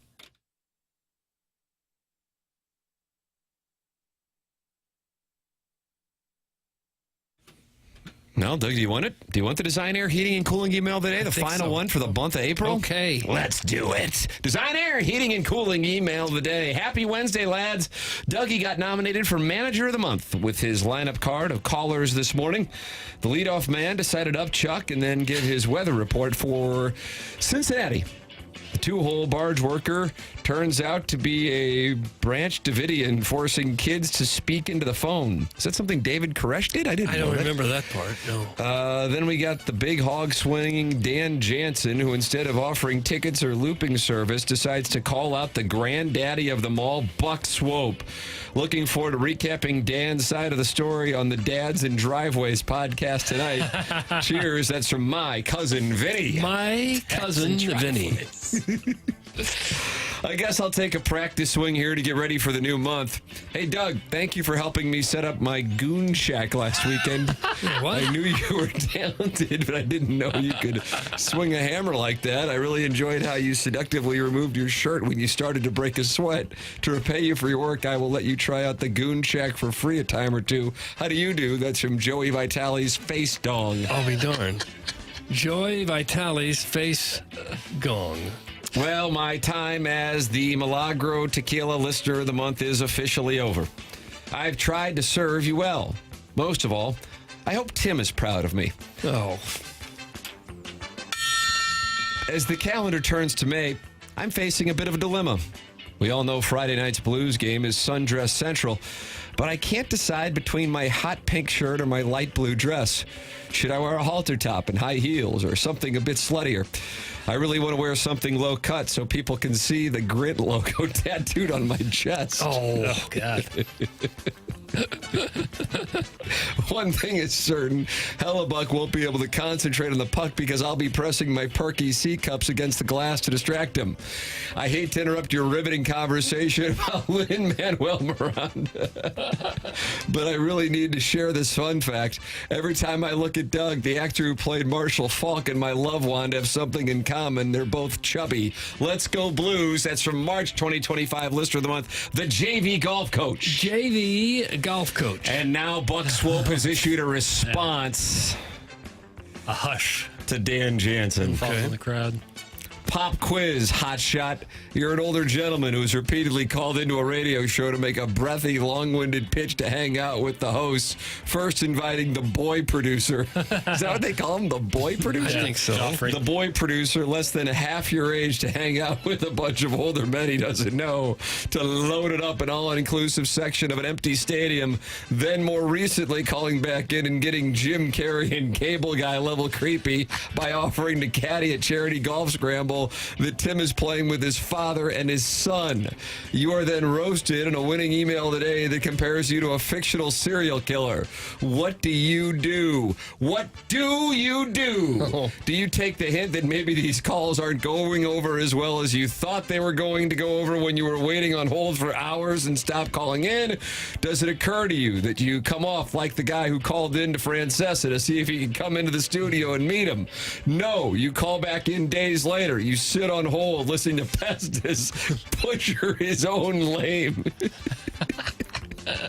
baby shtick that he can't keep straight, and a 57-year-old barge worker incoherently giggling through his call because his 6-year-old son is pinching him with his plushie. And then finally, it's your turn to demonstrate why you're the worst caller of the year. Not since Jimmy the Bull called back in to accuse the Shrewsbury Seminary student of playing little tee-hee boy games, as the phrase, quote, his lawyers didn't want him on the stand, been more applicable. Give this this geriatric dweeb listener of the month before anyone ends up kidnapped in the bottom of a well. Kids suck. Let's go Blues. That's from Buck Swope, and that's what we have. Buck for the Design, Air, Heating, and Cooling email today. Doug, what you got? Buck put a lot of effort in that one, so I'm going to say Buck Swope. I like the Goon Shack idea. I'm going Joey Vitelli's face dong. I'm also on the face dong. Wow, I went Buck Swope, and in that situation, I have the deciding vote. That means Buck Swope has won the Design, Air, Heating, and Cooling email today. We got to go. Bye.